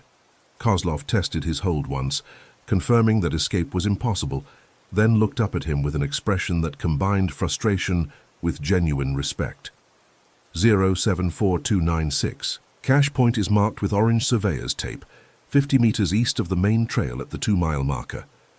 Mark memorized the code, then helped her to a sitting position while maintaining vigilant awareness. Even defeated, she represented a significant threat if given any opportunity to reverse the situation. "You fought well," Kozlov said, testing her jaw for injury. "Better than I expected. Perhaps my hypothesis requires refinement. Perhaps you should consider that strength comes from protecting others, not from proving you're the hardest predator in the forest." She studied him for a long moment, professional evaluation giving way to something that might have been curiosity. "You really believe that, don't you? That choosing to help others makes you stronger rather than weaker?" "I know it does. I've seen it proven hundreds of times during search and rescue operations.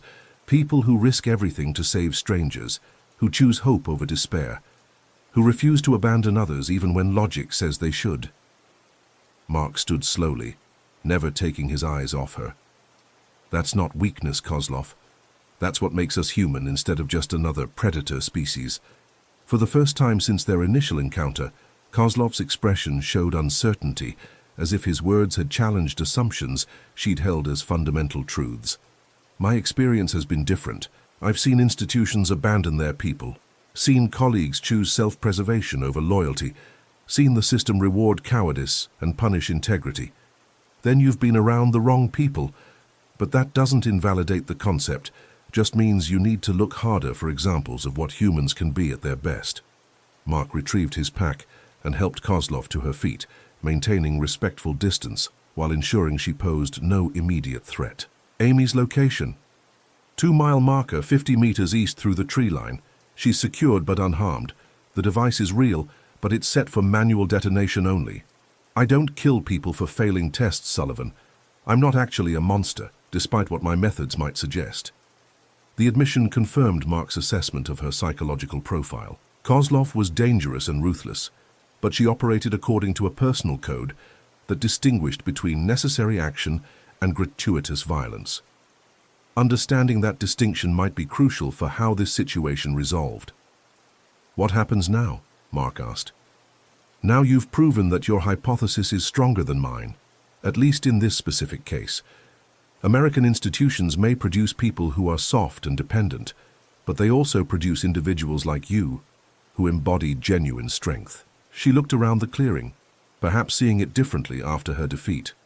"I have considerable thinking to do about what that means for my future activities." Mark nodded, recognizing both an acknowledgement of his victory and a potential commitment to reconsider her methods. Not perfect resolution, but better than he'd hoped for when the confrontation began. "The authorities will be looking for you once I report what happened here." "I understand, but they won't find me unless I choose to be found. My skills at evasion and concealment are comprehensive." Kozlov gathered her gear with practiced efficiency. "However, Your demonstration today has given me reason to consider whether those skills might be better applied to different purposes. 20 minutes later, Mark reached the 2-mile marker and found Amy Delacroix secured to a tree with military-grade restraints, but otherwise unharmed. The explosive device was exactly as Kozlov had described, professionally constructed, but set for manual detonation only. Mark disarmed it using the provided code, then freed Amy and began the final descent to the trailhead. They reached the parking area at 6:30 p.m., just as the first Ranger vehicles arrived in response to Chen's emergency call. Amy was treated for mild exposure and dehydration, while Jake required transport to the hospital for hypothermia treatment. All 3 researchers would make full recoveries. Mark provided a detailed briefing to Chief Ranger Hayes and the investigating officers, though he omitted certain specifics about Kozlov's background and motivations. Some information was better shared through appropriate channels rather than local law enforcement. The manhunt for Elena Kozlov continued for 3 weeks without success. She had vanished into the wilderness as completely as if she had never existed, leaving behind only the evidence of her elaborate test and the memory of a confrontation that had challenged both participants' fundamental assumptions. 6 months later, Mark received a package with no return address. Inside was a newspaper clipping about a missing hiker in Olympic National Park who had been found safely after a mysterious rescuer had provided shelter and guidance during a winter storm. Attached to the clipping was a handwritten note. Perhaps your hypothesis deserves wider testing. Some predators can choose to become protectors instead. Thank you for the lesson. E.K. Mark filed the note away and returned to his consulting work, but with a new understanding of how individual choices could alter the trajectory of even the most damaged lives. Kozlov had been wrong about institutional weakness being inevitable, just as he might have been wrong about the impossibility of redemption for someone who had chosen predation over protection. The forest had taught them both that survival sometimes required choosing cooperation over competition, hope over despair, and strength through helping others rather than dominating them. It was a lesson worth remembering during future encounters with people who had lost their way in the wilderness, whether literal or metaphorical. Some tracks led to dangerous destinations, but others pointed toward the possibility of finding a better path home.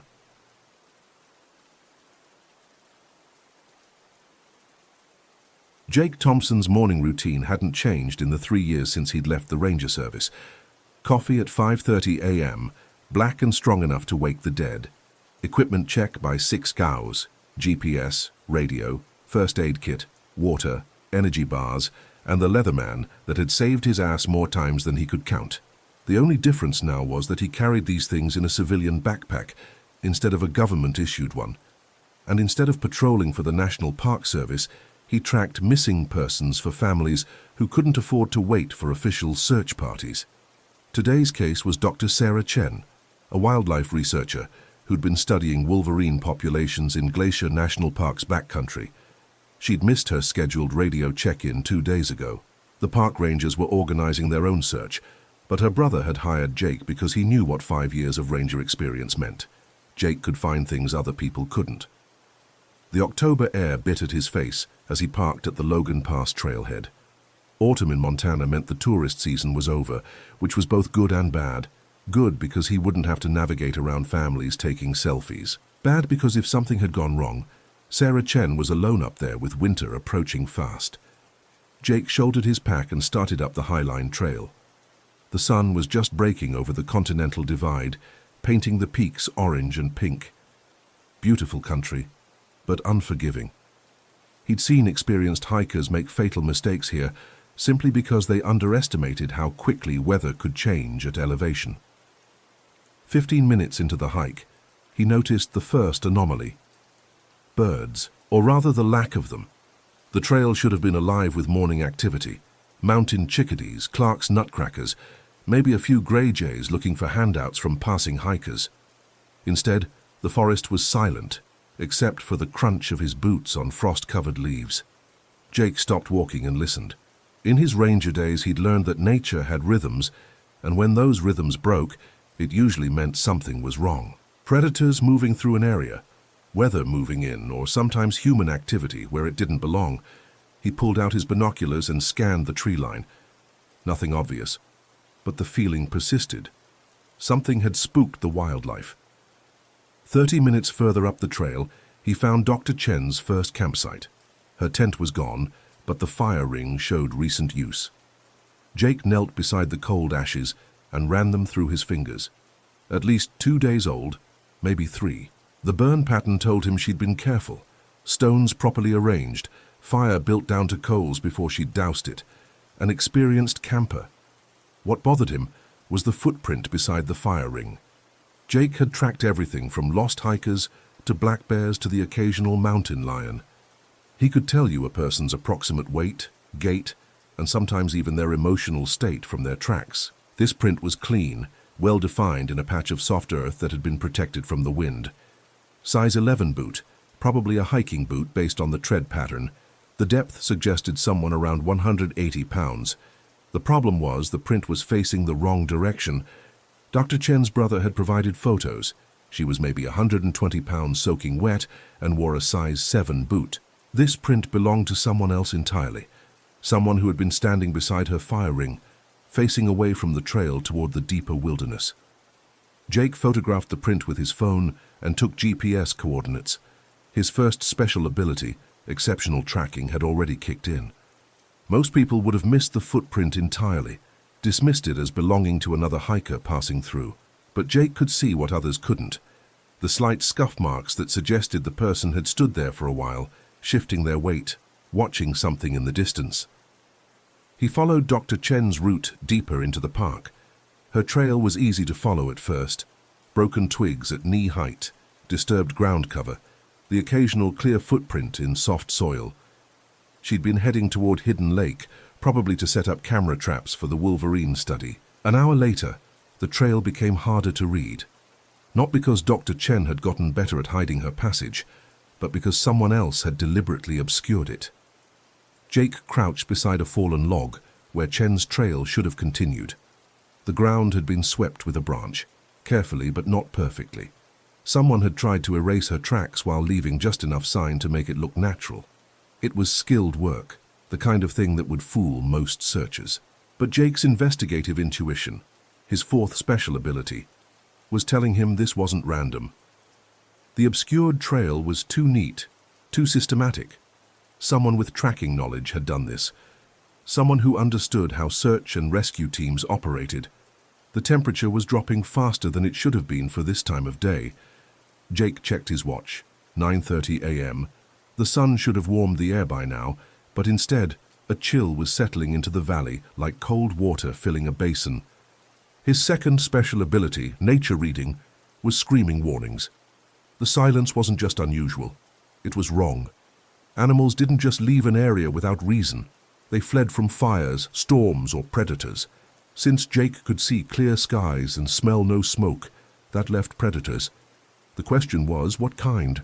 Jake found the answer another mile up the trail, where Dr. Chen's tracks reappeared beside a stream. But now she wasn't alone. The size 11 boots were back, walking parallel to hers for maybe 50 yards before both sets of tracks disappeared onto rocky ground that wouldn't hold prints.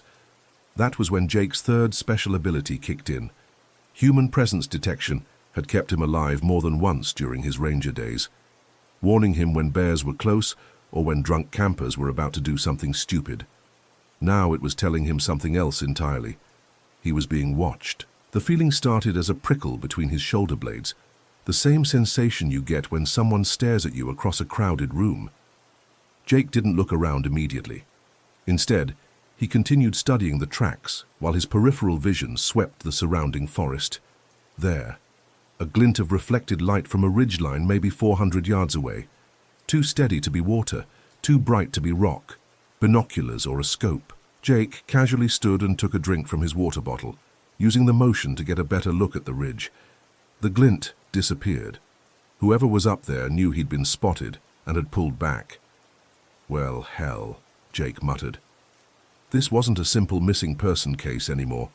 He continued following the trail, but now he was tracking 2 people instead of 1. The patterns told a story that made his stomach clench.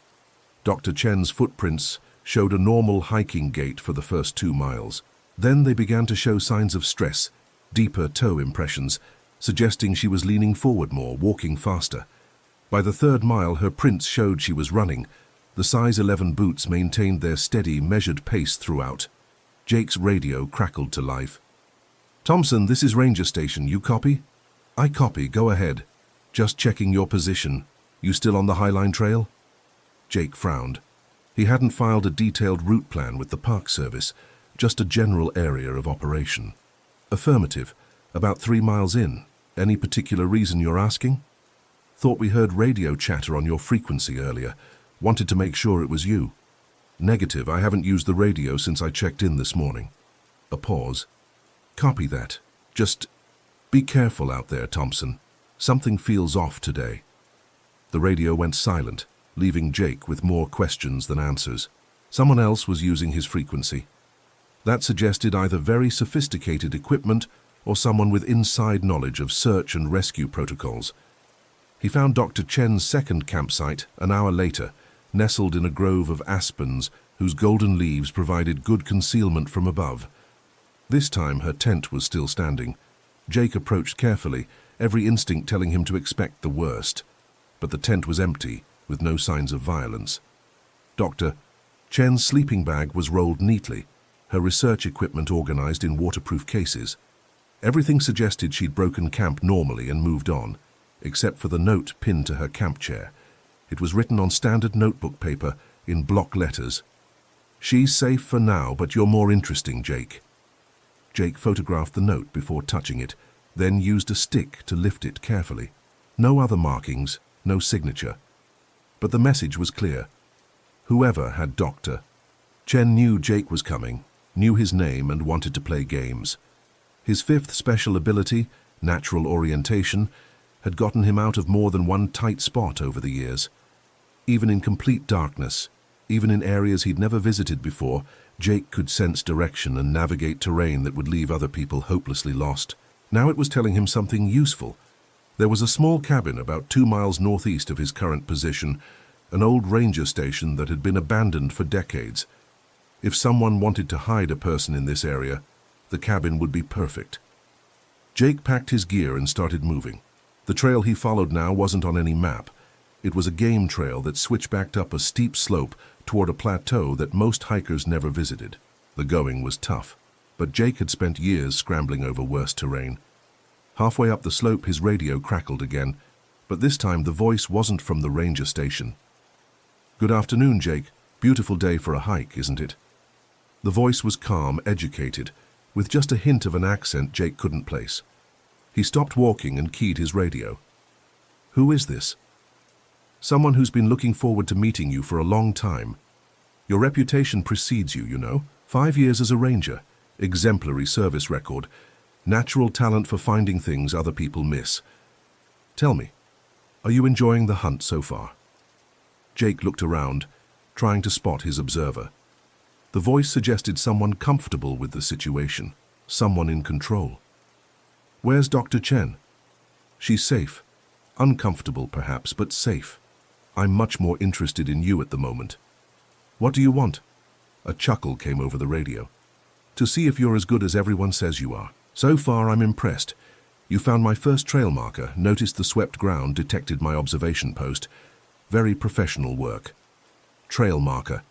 That meant the note at Dr. Chen's campsite had been intentionally placed for Jake to find. This wasn't a kidnapping. It was a test. "Who are you?" Jake asked. "Someone who appreciates skill when he sees it. Someone who understands what it means to track, to hunt, to read the signs that others miss. We're not so different, you and I. We're nothing alike, aren't we? You spent 5 years in these mountains protecting people who had no idea what real danger looked like. I spent 10 years studying the worst humanity has to offer, profiling killers for the FBI. We both know what predators are capable of." FBI. That explained the professional quality of the surveillance and trailcraft, but it didn't explain why a federal agent would kidnap a researcher. "Former FBI," the voice continued, as if reading his thoughts. "I had what you might call a career change. Tell me, Jake, in all your years as a ranger, did you ever wonder what it would be like if the roles were reversed? If instead of protecting people from the wilderness, you had to protect them from something much worse. Jake started moving again, trying to triangulate the radio signal. The transmission was strong, suggesting his target was relatively close. Everyone's got bad days on the job. Most of us don't turn into kidnappers. Kidnapper. Such a crude word for what I'm doing. I prefer to think of it as education.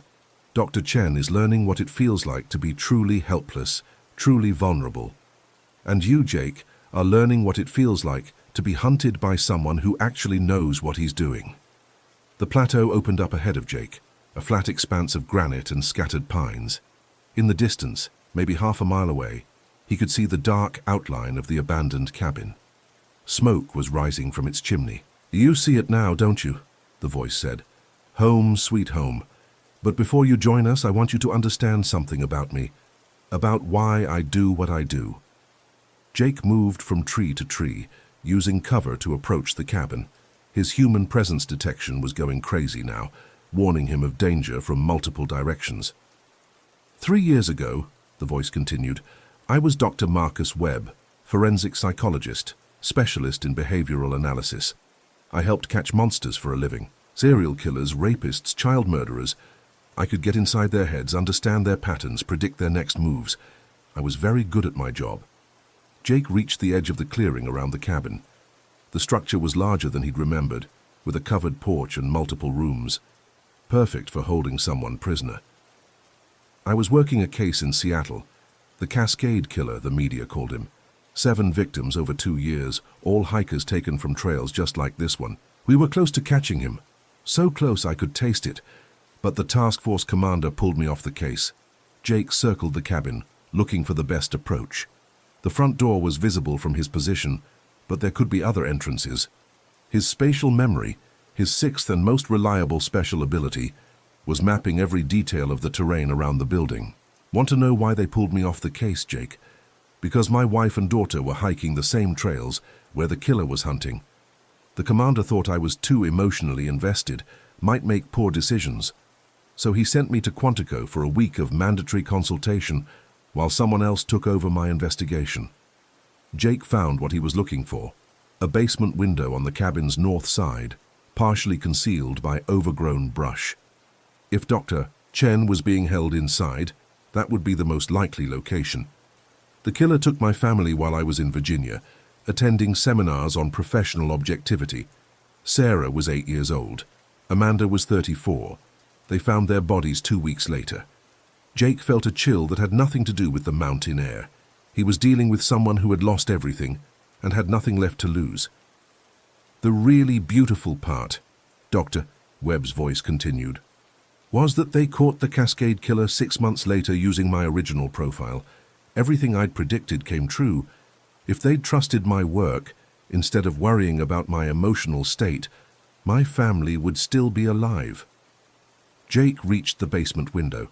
The glass was dirty, but he could see a small room below with concrete walls. A figure was huddled in one corner. Dr. Chen, alive, but clearly terrified. So I resigned from the bureau and started my own practice, private consulting mostly. But I also began what you might call a personal research project. I wanted to understand what it really felt like to be helpless, to be hunted, to have your life depend on someone else's competence. Jake tested the window, locked, but the frame was old and weathered. He could force it open, but not silently. I select my subjects very carefully, Jake. People who work in protective services, park rangers, police officers, search and rescue volunteers, people who think they understand danger, but have never really experienced it themselves.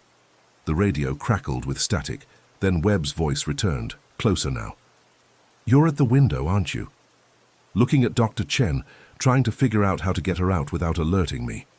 It's a reasonable plan, but you're thinking like a rescuer instead of thinking like prey. Jake spun around, scanning the tree line.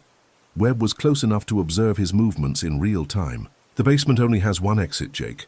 The window you're looking at and the stairs that lead up to the main floor where I'm waiting. If you break that glass, she'll hear you coming from 100 yards away. But if you come through the front door like a civilized person, we can have a proper conversation. Jake keyed his radio. What kind of conversation? The kind where I explain exactly how this is going to end, and you get to demonstrate whether you're as good as your reputation suggests. Dr. Chen goes free regardless. She's not really important to me. But you, Jake, you're the whole point of this exercise. And if I refuse to play along, then you'll spend the next several hours listening to Dr. Chen scream while I demonstrate some of the interrogation techniques I learned in my federal career. She's an innocent, Jake. She doesn't deserve to suffer because you're too proud to walk through a door. Jake stared at the cabin's front entrance. Every tactical instinct told him it was a trap. But his radio crackled again, and this time he heard Dr. Chen's voice, weak and frightened. "Help me! Please!" He holstered his radio and walked toward the front door. The cabin's interior was larger than it appeared from outside. What had once been a simple ranger station had been converted into something that looked like a cross between a library and a laboratory. Bookshelves lined the walls, filled with texts on psychology, criminology, and behavioral analysis. A desk in one corner held multiple computer monitors, showing feeds from hidden cameras.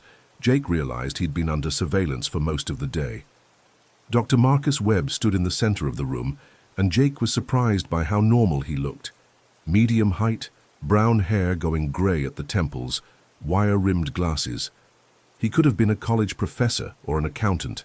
The only thing that marked him as dangerous was his eyes, calm, intelligent, and completely without warmth. "Jake Thompson," Webb said, as if greeting an old friend. "Finally, please have a seat." He gestured to a chair that had been positioned facing the desk. Jake remained standing. "Where is she?" "Dr. Chen is in the basement, safe and unharmed. She'll remain that way as long as you cooperate." Webb moved to his desk and picked up a thick folder. "Do you know what this is?" "Your life story?" "Your life story, actually. 5 years of ranger reports, personnel evaluations, training records. Did you know you hold the Park Service record for successful search and rescue operations? 43 missing persons found alive. 0 fatalities during your tenure. Impressive statistics." Webb opened the folder and began reading. "Exceptional tracking abilities, demonstrated repeatedly in adverse conditions. Intuitive understanding of wilderness survival and human behavior. Natural leadership qualities, especially in crisis situations. Your supervisors all noted the same thing. You could find people other rangers couldn't." Jake stayed silent, watching Webb's hands. No visible weapons, but that didn't mean much. "What interested me most," Webb continued, "was the psychological profile attached to your file. Did you know the Park Service had you evaluated after the Morrison case?" The Morrison case. Jake remembered it. A family of 4 lost in a blizzard, found 3 days later in a cave system that wasn't on any map. He'd tracked them by following a pattern of broken vegetation that had been invisible to everyone else. The psychologist noted that you demonstrate what he called hypervigilant awareness patterns consistent with individuals who have experienced significant trauma. Tell me, Jake, what happened to you before you became a ranger? "None of your business." Webb smiled. "Afghanistan, wasn't it? Army infantry, 2 tours, honorable discharge with commendations. But something happened over there, something that changed the way you see the world, something that gave you those special abilities you rely on." Jake felt his jaw tighten. "You don't know what you're talking about." "I know exactly what I'm talking about. Combat veterans often develop enhanced situational awareness as a survival mechanism. The ability to read terrain, detect threats, navigate by instinct. These aren't mysterious talents, Jake. They're trauma responses that have been refined into useful skills." Webb stood and walked to the window overlooking the clearing. "We're more alike than you want to admit. You learned to hunt human predators in a war zone. I learned to hunt them in psychology journals and crime scenes. The only difference is that I've accepted what we really are." "And what's that?" "Predators ourselves. The only difference between us and the people we hunt is that we've convinced ourselves we're the good guys." Jake felt his radio crackle. Webb was still talking, but Jake tuned him out and focused on the transmission. It was faint, but he recognized the voice of the ranger he'd spoken with earlier. "Thompson, if you can hear this, we've got your GPS coordinates from your phone's emergency beacon. Help is on the way, but you need to keep him talking for another 20 minutes. Jake realized his phone had been sending out a distress signal automatically, a feature he'd forgotten about. but 20 minutes was a long time when dealing with someone as unstable as Webb. "You're not listening to me," Webb said, turning back from the window. "That's disappointing, Jake. I was hoping for better from someone with your reputation." "I'm listening. You think we're all monsters underneath?" "Not monsters. Just predators who've learned to channel our instincts in socially acceptable ways. But what happens when those social constraints are removed? What happens when you're faced with a situation where the rules don't apply?" Webb walked to a cabinet and pulled out a hunting knife with an 8-inch blade. "For instance, what happens when someone you're supposed to protect is in immediate danger, and the only way to save them is to become the thing you've spent your career fighting?" He moved toward the basement door. "Dr. Chen has been a very patient guest, but I think it's time to move our conversation to a more intimate setting, unless, of course, you'd like to demonstrate those combat skills I've read so much about." Jake's mind raced through his options. Webb was probably armed beyond the knife, definitely had tactical training, and knew the terrain better than Jake did. But he also had two crucial advantages. His spatial memory had mapped every detail of the cabin's layout during his approach, and his human presence detection was telling him something important. They weren't alone in the building. "You know what I think?" Jake said, buying time. "I think you're not a predator at all. I think you're just a broken man who can't deal with losing his family." Webb's expression didn't change, but Jake saw his grip tighten on the knife handle. "I think," Jake continued, "that all this intellectual analysis is just a way to avoid facing the truth. You failed to protect the people you loved, and now you're trying to make everyone else feel as helpless as you did." "Interesting theory," Webb said. "Let's test it." He moved toward the basement door but stopped when a floorboard creaked overhead. Both men looked up at the ceiling. "Expecting company?" Jake asked. Webb's calm expression flickered for the first time. "You called for backup." "Didn't have to. You made one crucial mistake for someone who's supposed to be so smart." "What mistake?" Jake smiled grimly. "You assumed I was working alone." The front door exploded inward as 3 park rangers in tactical gear stormed the cabin. Webb spun toward them, raising the knife, but Jake was already moving. His combat training kicked in automatically, closed the distance, controlled the weapon, neutralized the threat. Jake tackled Webb from behind, driving him to the floor. The knife skittered away across the wooden planks. Webb was stronger than he looked and tried to roll free, but Jake had 40 pounds on him and 5 years of ranger training that included regular hand-to-hand combat practice. "Doctor, Chen is in the basement," Jake shouted to the rangers. "Southwest corner through that door." It took 3 minutes to secure the scene. Webb was cuffed and sitting against the wall, bleeding from a split lip, but otherwise unharmed. Dr. Chen was brought up from the basement, shaken but physically uninjured. The rangers were already calling for a medevac helicopter and backup units.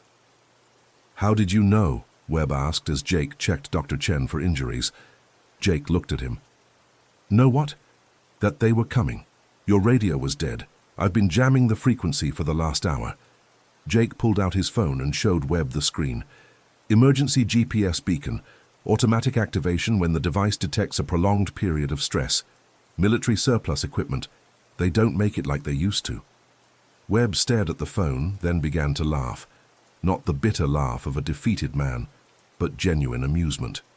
"A technical oversight," he said. "After all that planning, all that psychological maneuvering, I was undone by a feature I didn't know existed." "That and overconfidence," Jake said. "You were so busy trying to prove how smart you were that you forgot the first rule of tactical operations. Keep it simple." Webb nodded slowly. "You're right. I wanted to play with a worthy opponent, wanted to test myself against someone who might actually be a challenge. I should have just killed you when you found the first trail marker. Maybe. But then you wouldn't have gotten the chance to explain your grand philosophy to someone who might understand it. And do you? Understand it?"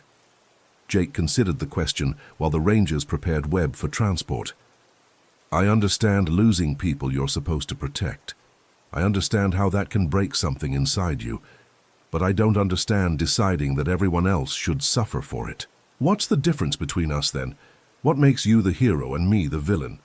Jake looked at Dr. Chen, who was being helped to a chair by one of the rangers. She was alive, safe, going home to her family. "The difference," Jake said, is that I learned to use my trauma to save people instead of destroying them. The helicopter arrived 40 minutes later, its rotors whipping the autumn leaves into small tornadoes. Webb was loaded aboard in restraints, still calm, still analytical even in defeat. Before the aircraft lifted off, he caught Jake's eye through the window and mouthed a single word. Impressive. Jake watched the helicopter disappear over the mountains, then began the long hike back to the trailhead. Dr. Chen had been evacuated first, but she'd insisted on shaking his hand before she left. Thank you, she'd said. I knew someone would come looking for me, but I didn't think... I mean, how did you find me so quickly? Jake had smiled. It's what I do. But walking alone down the mountain trail as darkness settled over Glacier National Park, Jake thought about Webb's question. What made the difference between predator and protector? Why had one broken man become a monster, while another had become a guardian? Maybe it was just chance. Maybe it was the people who had helped Jake heal after his own trauma, the rangers who had taught him to channel his hypervigilance into useful skills. Maybe it was simply the choice to build something instead of tearing it down. Or maybe, Jake thought, as he reached his truck and turned on the engine, the difference was understanding that being broken didn't mean you had to break others. His radio crackled to life as he drove toward civilization. Thompson, this is Ranger Station. How do you copy? I copy fine. Package delivered. Everyone going home safe. Copy that. Nice work out there. You available for another case tomorrow? Jake smiled, feeling some of the tension leave his shoulders. Always. Send me the details. Because somewhere out there, another family was waiting for news about someone they loved. Another person was lost in the wilderness, counting on strangers to bring them home. And Jake Thompson, former soldier, former ranger, current finder of lost things, would keep looking until he found them. It was what he did. It was what made him different from the Marcus Webbs of the world. It was what made the trauma worthwhile. The headlights cut through the darkness ahead as Jake drove toward whatever came next, carrying with him the knowledge that being haunted by the past didn't have to mean being trapped by it. Sometimes the things that broke you could also be the things that made you strong enough to help others heal. Sometimes the best way to honor the people you couldn't save was to save everyone you could.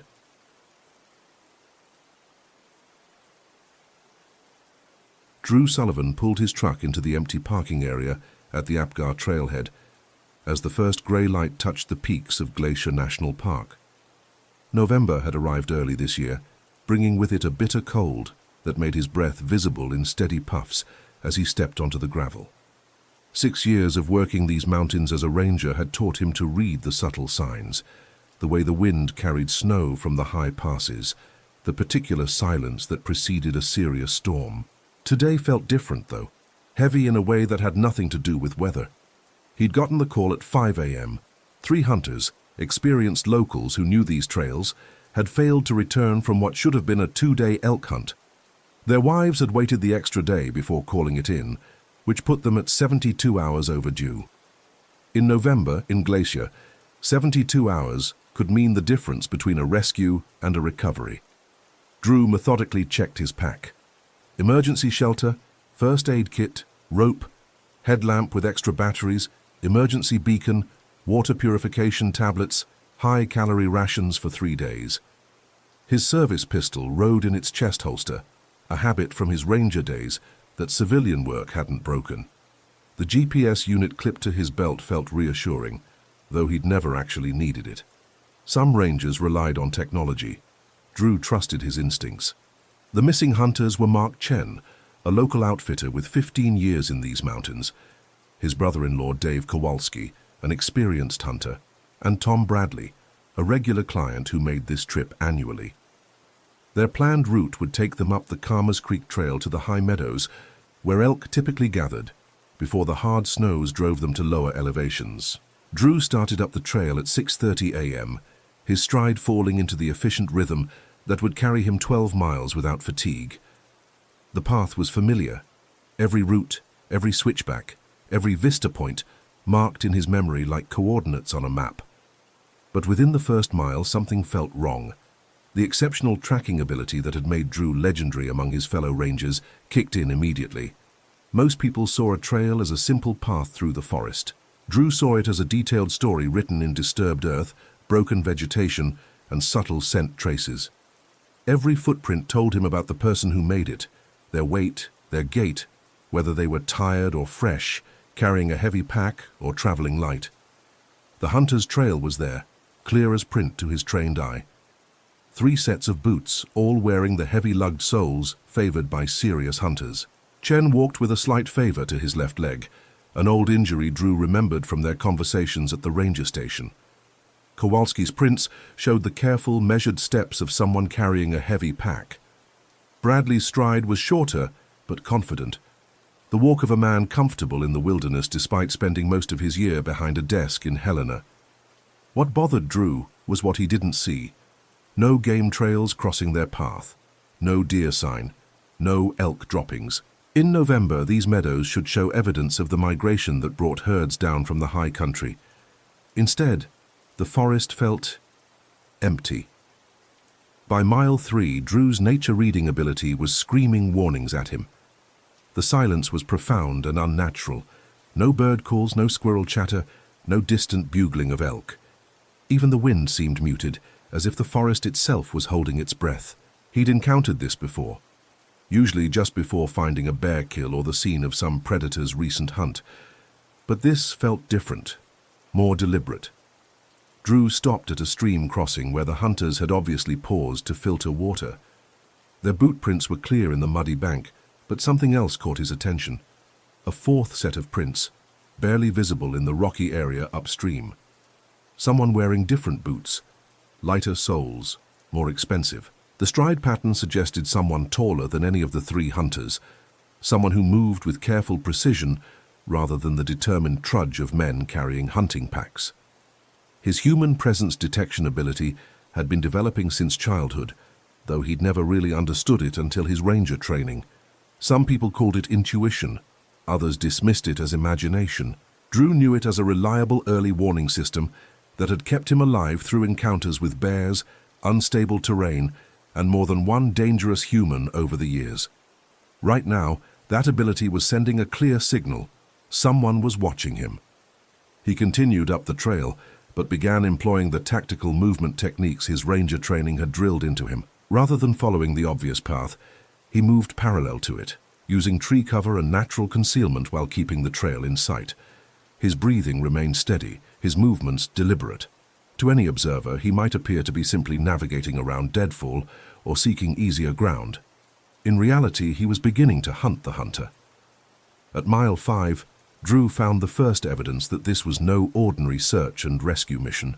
The hunter's campsite from their first night was exactly where it should be, in a protected grove near a reliable water source. But the site had been methodically arranged. Not cleaned up, arranged. The fire ring was too perfect, the scattered gear too precisely placed. Someone had been here after the hunters moved on, someone who wanted the scene to look natural while leaving unmistakable signs for anyone with the skills to read them. Drew's investigative intuition, the pattern recognition ability that allowed him to see connections others missed, began assembling pieces of a puzzle he didn't like. The abandoned campsite wasn't evidence of the hunter's passage. It was a message. Someone wanted him to know they had been here, wanted him to understand that the hunter's movements were being tracked and documented. He spent 20 minutes examining the site, with the thoroughness that had made him the go-to ranger for complex search operations. In the process, he discovered something that made his blood run cold.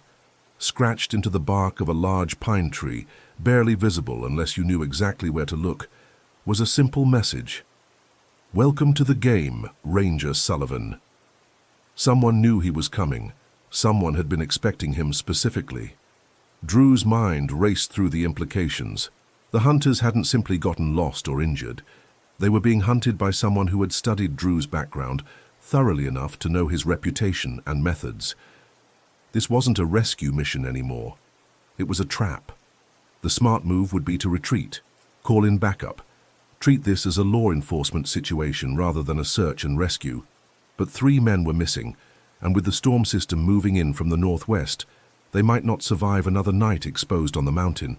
Drew made the decision that would define everything that followed. He would continue, but on his terms.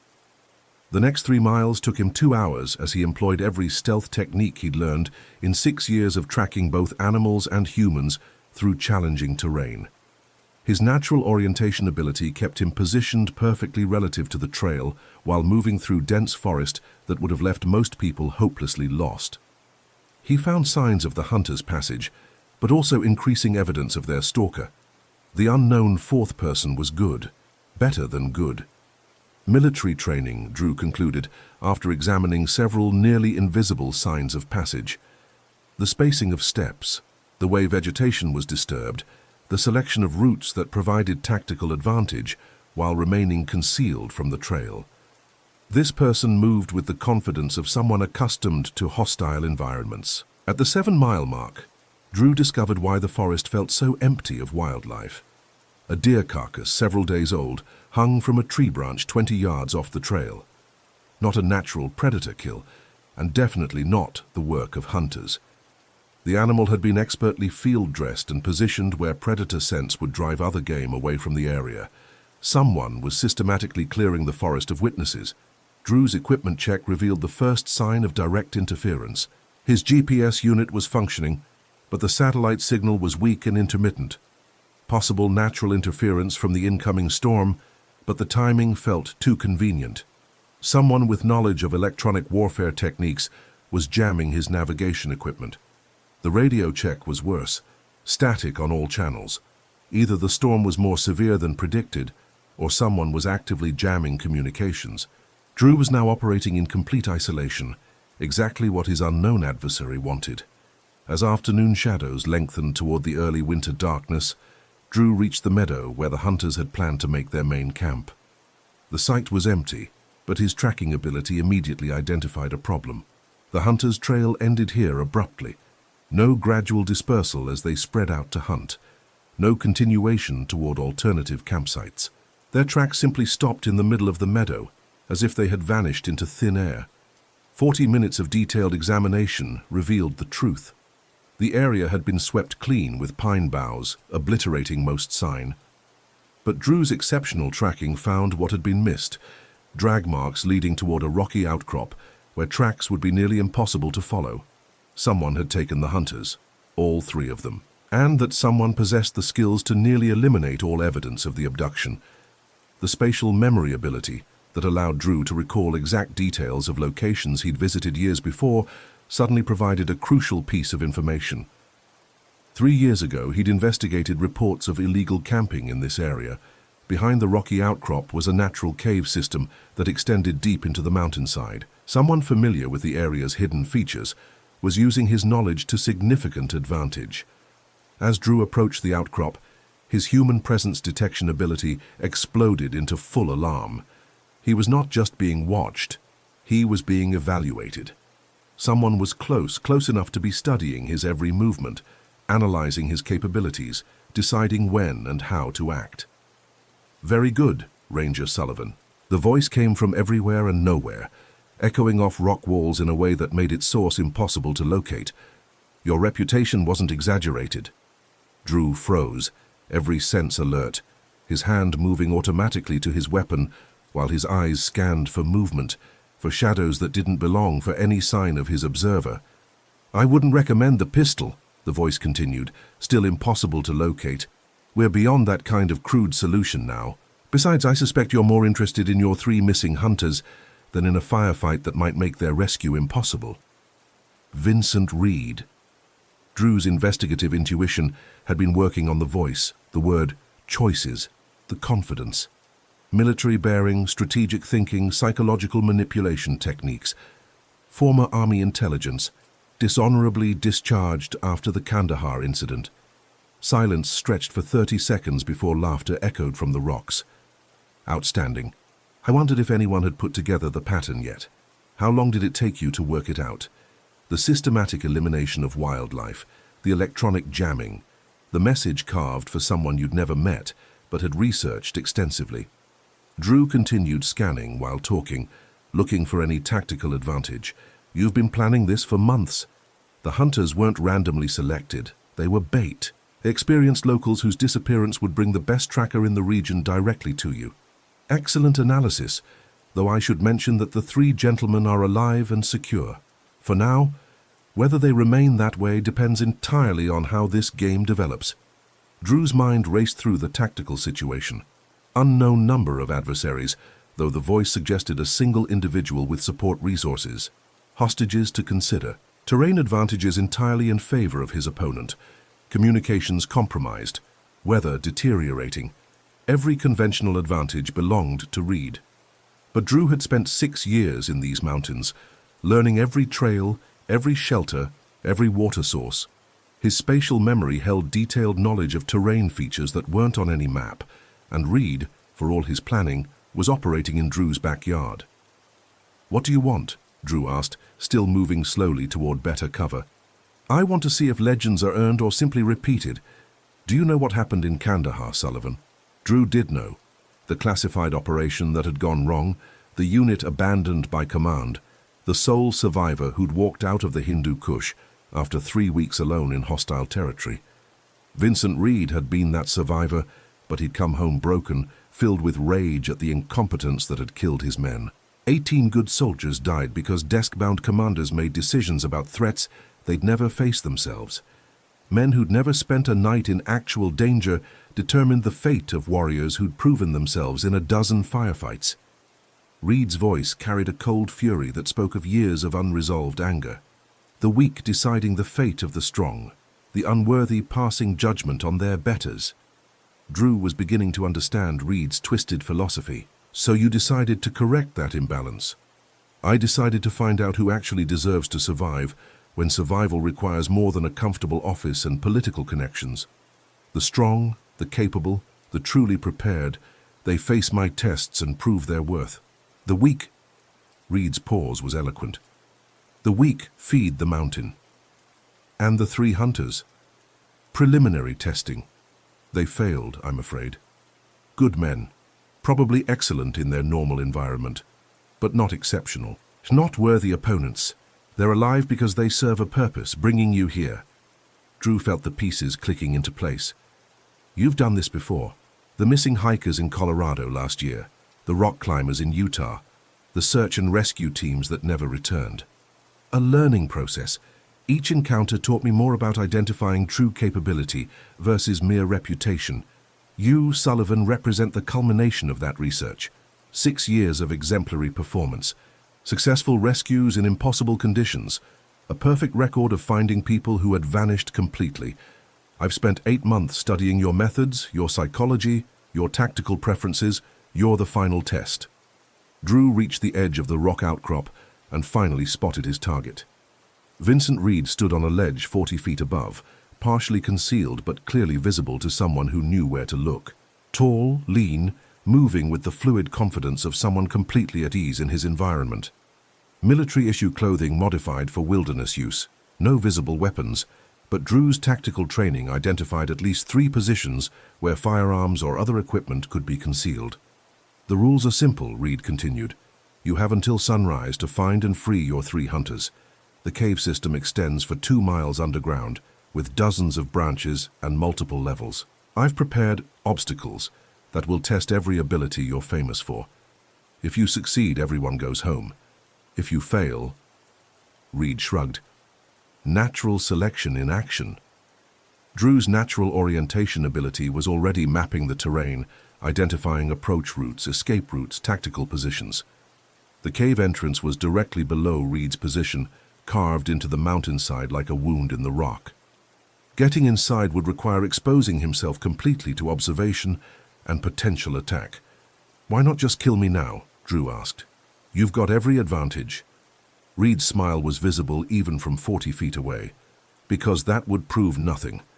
Any fool with a rifle can kill someone from ambush. True capability is demonstrated by overcoming superior opposition through skill, intelligence, and determination. You're going into that cave, Sullivan, because you're exactly the kind of man who won't abandon 3 innocent people to save himself. And I'm going to discover whether your reputation is earned or simply the result of fortunate circumstances." Drew studied the cave entrance, noting the placement of rocks that could conceal surveillance equipment, the narrow choke points that would limit movement, the complete absence of natural light beyond the first few feet. Reed had chosen his battleground perfectly. "One final detail," Reed called. "Your radio and GPS equipment will function normally once you're underground. I want you to have every tool available. When you fail, it won't be because you lacked resources. It will be because you lacked the exceptional qualities necessary for survival." Drew made his decision. Moving with deliberate calm, he approached the cave entrance. Every instinct screamed warnings about walking into an obvious trap, but 3 lives hung in the balance. As he reached the threshold between daylight and darkness, Reed's voice followed him into the depths. "Good hunting, Ranger Sullivan. Try not to disappoint me." The cave entrance led immediately into a passage barely wide enough for one person, forcing Drew to move in single file while staying alert for traps or ambush points. His headlamp beam revealed smooth rock walls carved by centuries of water flow, but also fresh tool marks where the passage had been artificially narrowed in several places. Reed had been busy. 50 feet inside, Drew encountered his first obstacle. The passage split into 3 branches, each disappearing into darkness beyond his light's reach. No obvious indicators of which route might lead to the prisoners, but Drew's investigative intuition was already working on the problem. Reed was testing him, which meant the choice wasn't random. There would be clues. Drew spent 5 minutes examining each entrance before his exceptional tracking ability found what Reed had left for him. Scratches in the rock dust at the entrance to the middle passage, boot prints from the 3 hunters, barely visible but unmistakable once he knew where to look. Reed wanted him to find the trail, wanted him to commit to the pursuit. The middle passage sloped downward into the mountain's heart, the air growing colder and more humid as Drew descended. His spatial memory was automatically mapping every turn, every junction, every distinctive rock formation. If he had to retreat quickly, he'd be able to navigate in complete darkness. 100 yards down, Drew found Reed's second message, a small LED light positioned to illuminate a piece of paper wedged into a crack in the wall. The note was brief. "Capability is demonstrated under pressure. You have 5 hours until sunrise. The clock is ticking." Drew checked his watch. 11:30 p.m. Reed had calculated the timing perfectly, enough time to complete the challenge if everything went right, but no margin for error or hesitation. This wasn't just a rescue mission, it was a timed trial designed to force mistakes. The passage opened into a larger chamber where Drew's headlamp revealed the true scope of Reed's preparation. The natural cave had been modified extensively. Steel cables anchored to the walls, ropes hanging from the ceiling, equipment caches positioned at strategic points. This wasn't just a hiding place, it was an elaborate course designed to test every aspect of Drew's abilities. A sound echoed from deeper in the cave system, human voices, muffled but definitely calling for help. The 3 hunters were alive and trying to signal their location, but Reed would have anticipated that. The voices could be coming from anywhere in the maze of passages. Drew's human presence detection ability was working overtime, warning him of surveillance from multiple positions. Red wasn't just watching, he was tracking Drew's every movement, analyzing his choices, evaluating his performance against some predetermined standard. The first real test came 200 yards into the chamber. The passage ahead was blocked by a rockfall that looked natural but felt wrong. Drew's nature-reading ability told him the stones were positioned too precisely, the gaps between them too regular. This was an artificial barrier, designed to look like natural cave-in. Closer examination revealed the truth.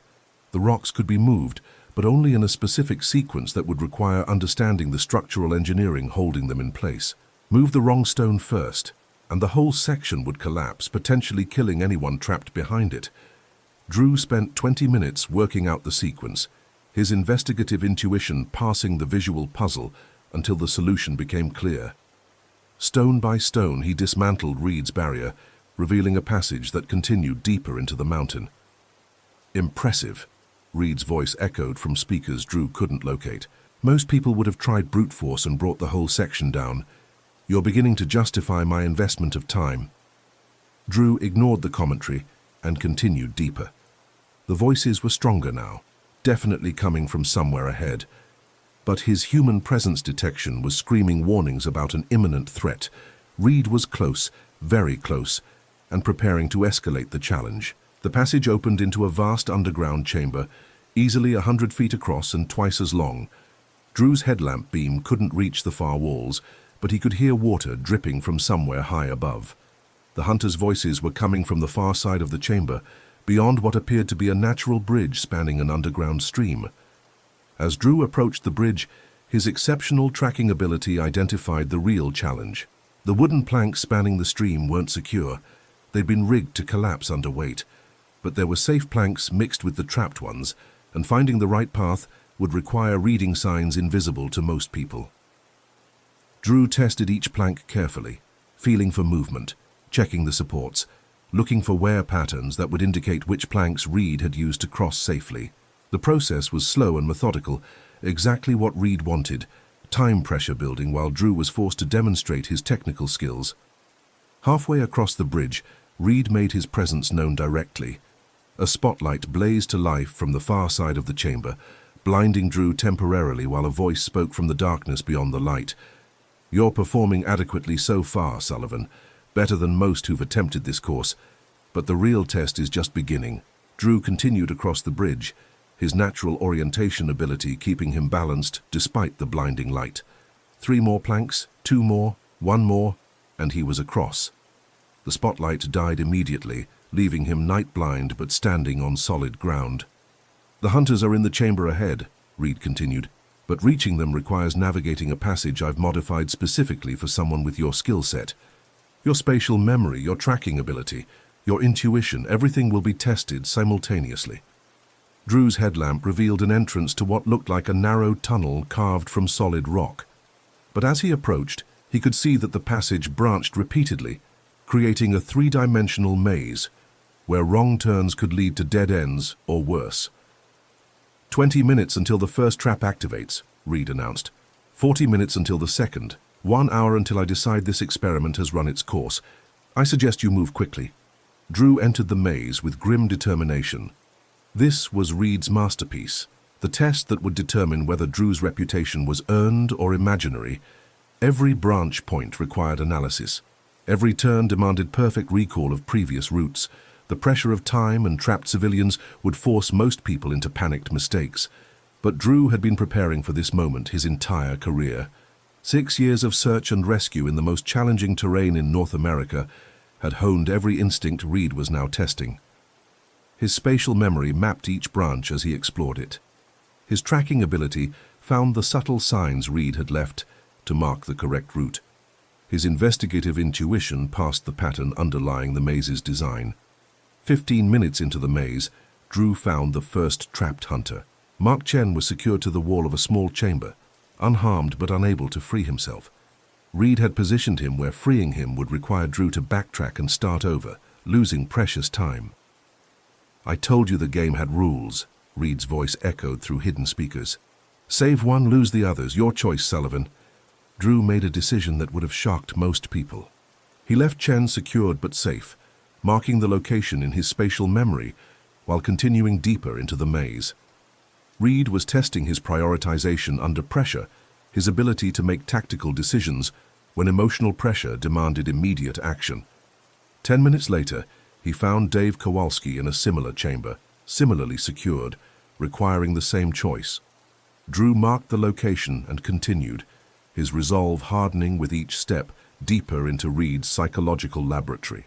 The third hunter, Tom Bradley, was positioned at the maze's center, in a chamber that could only be reached by navigating the complete route without backtracking. Reed had saved the most challenging rescue for last, forcing Drew to demonstrate every ability he claimed to possess. "Outstanding." Reed's voice carried genuine admiration now. "You understand the nature of the test. Emotional decision-making would have doomed everyone. Cold calculation saves them all.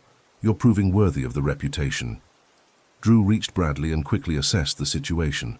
The restraints were sophisticated, but not impossible to defeat with the right tools. The real challenge was the timer Reed had mentioned. Whatever trap he'd prepared would activate soon. As Drew worked to free Bradley, Reed continued talking, his voice now coming from the chamber entrance rather than hidden speakers. He was approaching for direct confrontation. "Do you know why I chose you specifically, Sullivan?" Reed appeared in the chamber doorway, finally showing himself directly. He was exactly what Drew had expected: tall, lean, moving with predatory grace, carrying equipment that spoke of serious preparation. Most search and rescue personnel are competent within narrow parameters. You've consistently performed beyond normal human limitations. I needed to know if that represented genuine evolution or simply good fortune. Drew completed Bradley's release while keeping Reed in his peripheral vision. And your conclusion? You've exceeded expectations. The maze alone would have stopped 90% of the people who call themselves experts. You navigated it in half the time I estimated, made the correct tactical decisions, demonstrated genuine capabilities rather than luck or technology dependence. Bradley was conscious and mobile, though weak from his captivity. Drew helped him to his feet, while maintaining awareness of Reed's position and movements. Which brings us to the final test, Reed continued. Can you extract all 3 civilians and yourself against active opposition from someone who knows this terrain better than you do, has better equipment and 6 months of preparation time? Drew's mind was already working on the tactical problem. 3 routes back to the surface, but only one that avoided the obstacles Reed had positioned throughout the cave system. The others would free the remaining hunters, but getting all of them out safely required a plan that accounted for Reed's advantages. Before we begin, Drew said, helping Bradley move toward the chamber entrance, I want to understand something. What happened in Kandahar wasn't about competence versus incompetence. It was about impossible decisions made with incomplete information under extreme pressure. Reed's expression hardened. 18 men died because commanders who'd never faced real danger made choices that prioritized political considerations over soldier safety. 18 men died because war is chaos, and sometimes good people make mistakes that have terrible consequences. That doesn't justify what you've become. So what I've become, Reed said coldly, is someone who ensures only the truly capable survive to face the next crisis. Natural selection accelerated by intelligent design. Drew had been moving steadily toward the chamber exit while talking, Bradley leaning heavily on his shoulder, but Reed was blocking their path and Drew could see that the conversation was ending. You've proven yourself, Sullivan. More than proven yourself. But the test isn't complete until you demonstrate that your abilities can overcome prepared opposition. No more games, no more puzzles. Just you, me, and the question of who deserves to walk out of this mountain. Drew's tactical assessment was bleak. Reed had every advantage except one. Drew knew he was fighting for something larger than himself. 3 innocent lives depended on his success, and that motivation was worth more than any equipment or terrain advantage Reed possessed. Last chance, Drew said. We can all walk away from this. The hunters go home. You disappear. Everyone lives. Reed smiled, but it was the expression of a predator who had found worthy prey. That would invalidate the entire experiment. Besides, I don't think you're going to run. It's not who you are. Reed was right. Drew couldn't abandon the other 2 hunters, couldn't leave Reed free to continue his twisted experiments on other innocent people. This was going to end here one way or another. Bradley, Drew said quietly, when I move, you head back the way we came. The maze has only one correct route. Left at the first branch, right at the second, straight through the next 3. Got it? Bradley nodded, fear and determination competing in his expression. Drew's human presence detection was screaming warnings about Reed's preparation to act. Every instinct told him the attack was coming within seconds. When Reed moved, he moved fast. Military training evident in every motion, he produced a tactical knife from concealment, while simultaneously positioning himself to block the chamber exit. Drew had perhaps 2 seconds to respond before the situation became unwinnable. Instead of retreating or drawing his pistol, Drew did something Reed hadn't anticipated. He charged directly at him, using Bradley as partial cover while closing the distance faster than Reed's planned defensive position could accommodate. The collision sent both men stumbling, but Drew had expected the impact while Reed had planned for a more cautious opponent. Drew managed to get past Reed's guard and into the passage beyond, with Bradley scrambling behind him. Impressive, Reed's voice followed them into the maze. But you're heading directly into the killing ground I prepared. The maze only works if you know the route. Drew's spatial memory held perfect recall of every turn, every branch, every intersection he'd navigated earlier, but now he was moving at full speed through passages barely wide enough for one person, with Reed in pursuit and 2 more civilians to extract. The first hunter, Kowalski, was exactly where Drew remembered. 30 seconds to cut him free, but Reed was less than a minute behind and closing fast. "Sullivan," Reed's voice echoed through the maze, "you're making this more difficult than necessary. I respect your abilities, but you can't extract 3 people against someone who controls the terrain." Drew got Kowalski mobile and continued toward Chen's position. 2 civilians now, both weakened by their captivity, while Reed used his knowledge of the cave system to close the gap between them. At Chen's chamber, Drew made a decision that went against every rescue protocol he'd ever learned. Instead of freeing Chen immediately, he positioned Kowalski and Bradley to continue toward the exit, while he waited for Reed's arrival. "The others are heading out," Drew called into the maze. "Just you and me now. What you wanted all along." Reed appeared at the chamber entrance within minutes, moving with careful precision but breathing hard from the pursuit. "You sent them into passages I control. They won't reach the surface without me." "Maybe. But they're not your targets anymore." "I am." Reed nodded slowly, understanding the tactical shift. "You're sacrificing yourself to give them a chance. Exactly what I expected from someone with your psychological profile. And you're about to make the same mistake every hunter makes when they find their perfect prey," Drew replied. "You're going to try to make this last too long." Reed's overconfidence was showing. Instead of ending the confrontation quickly and efficiently, he wanted to savor his victory over a worthy opponent. It was the first tactical error he'd made all night. Drew's natural orientation ability told him exactly where he was in the maze relative to the exit routes. His spatial memory provided detailed recall of every junction, every potential choke point, every place where the advantage might shift.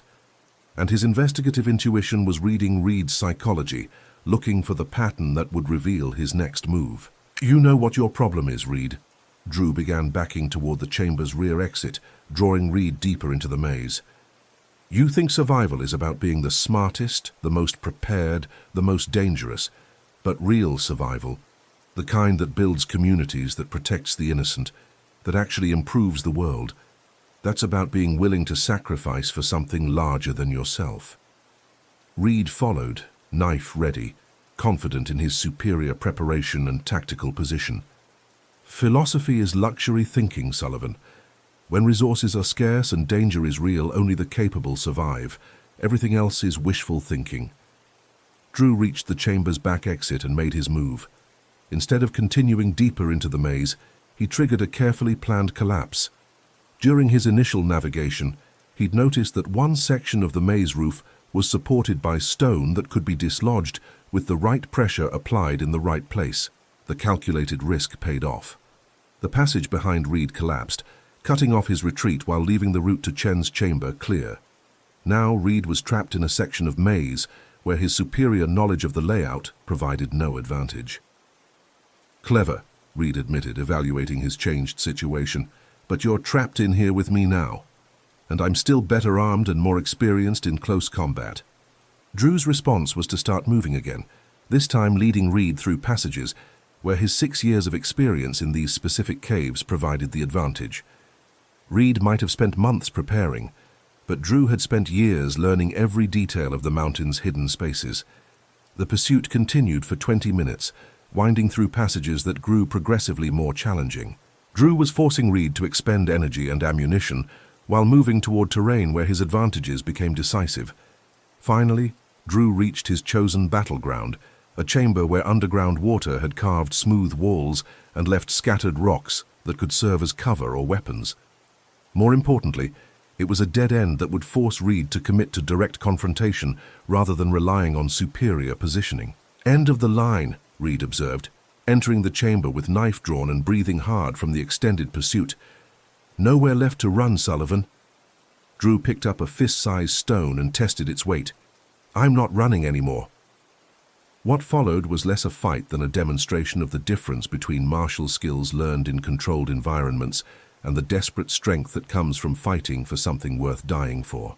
Reed was technically superior, faster, better trained in combat techniques. But Drew was fighting for the 3 hunters, for the people Reed would target next, for the principle that strength should protect rather than prey on the vulnerable. The conflict ended when Reed's need to demonstrate superiority led him into overcommitting to an attack that left him exposed.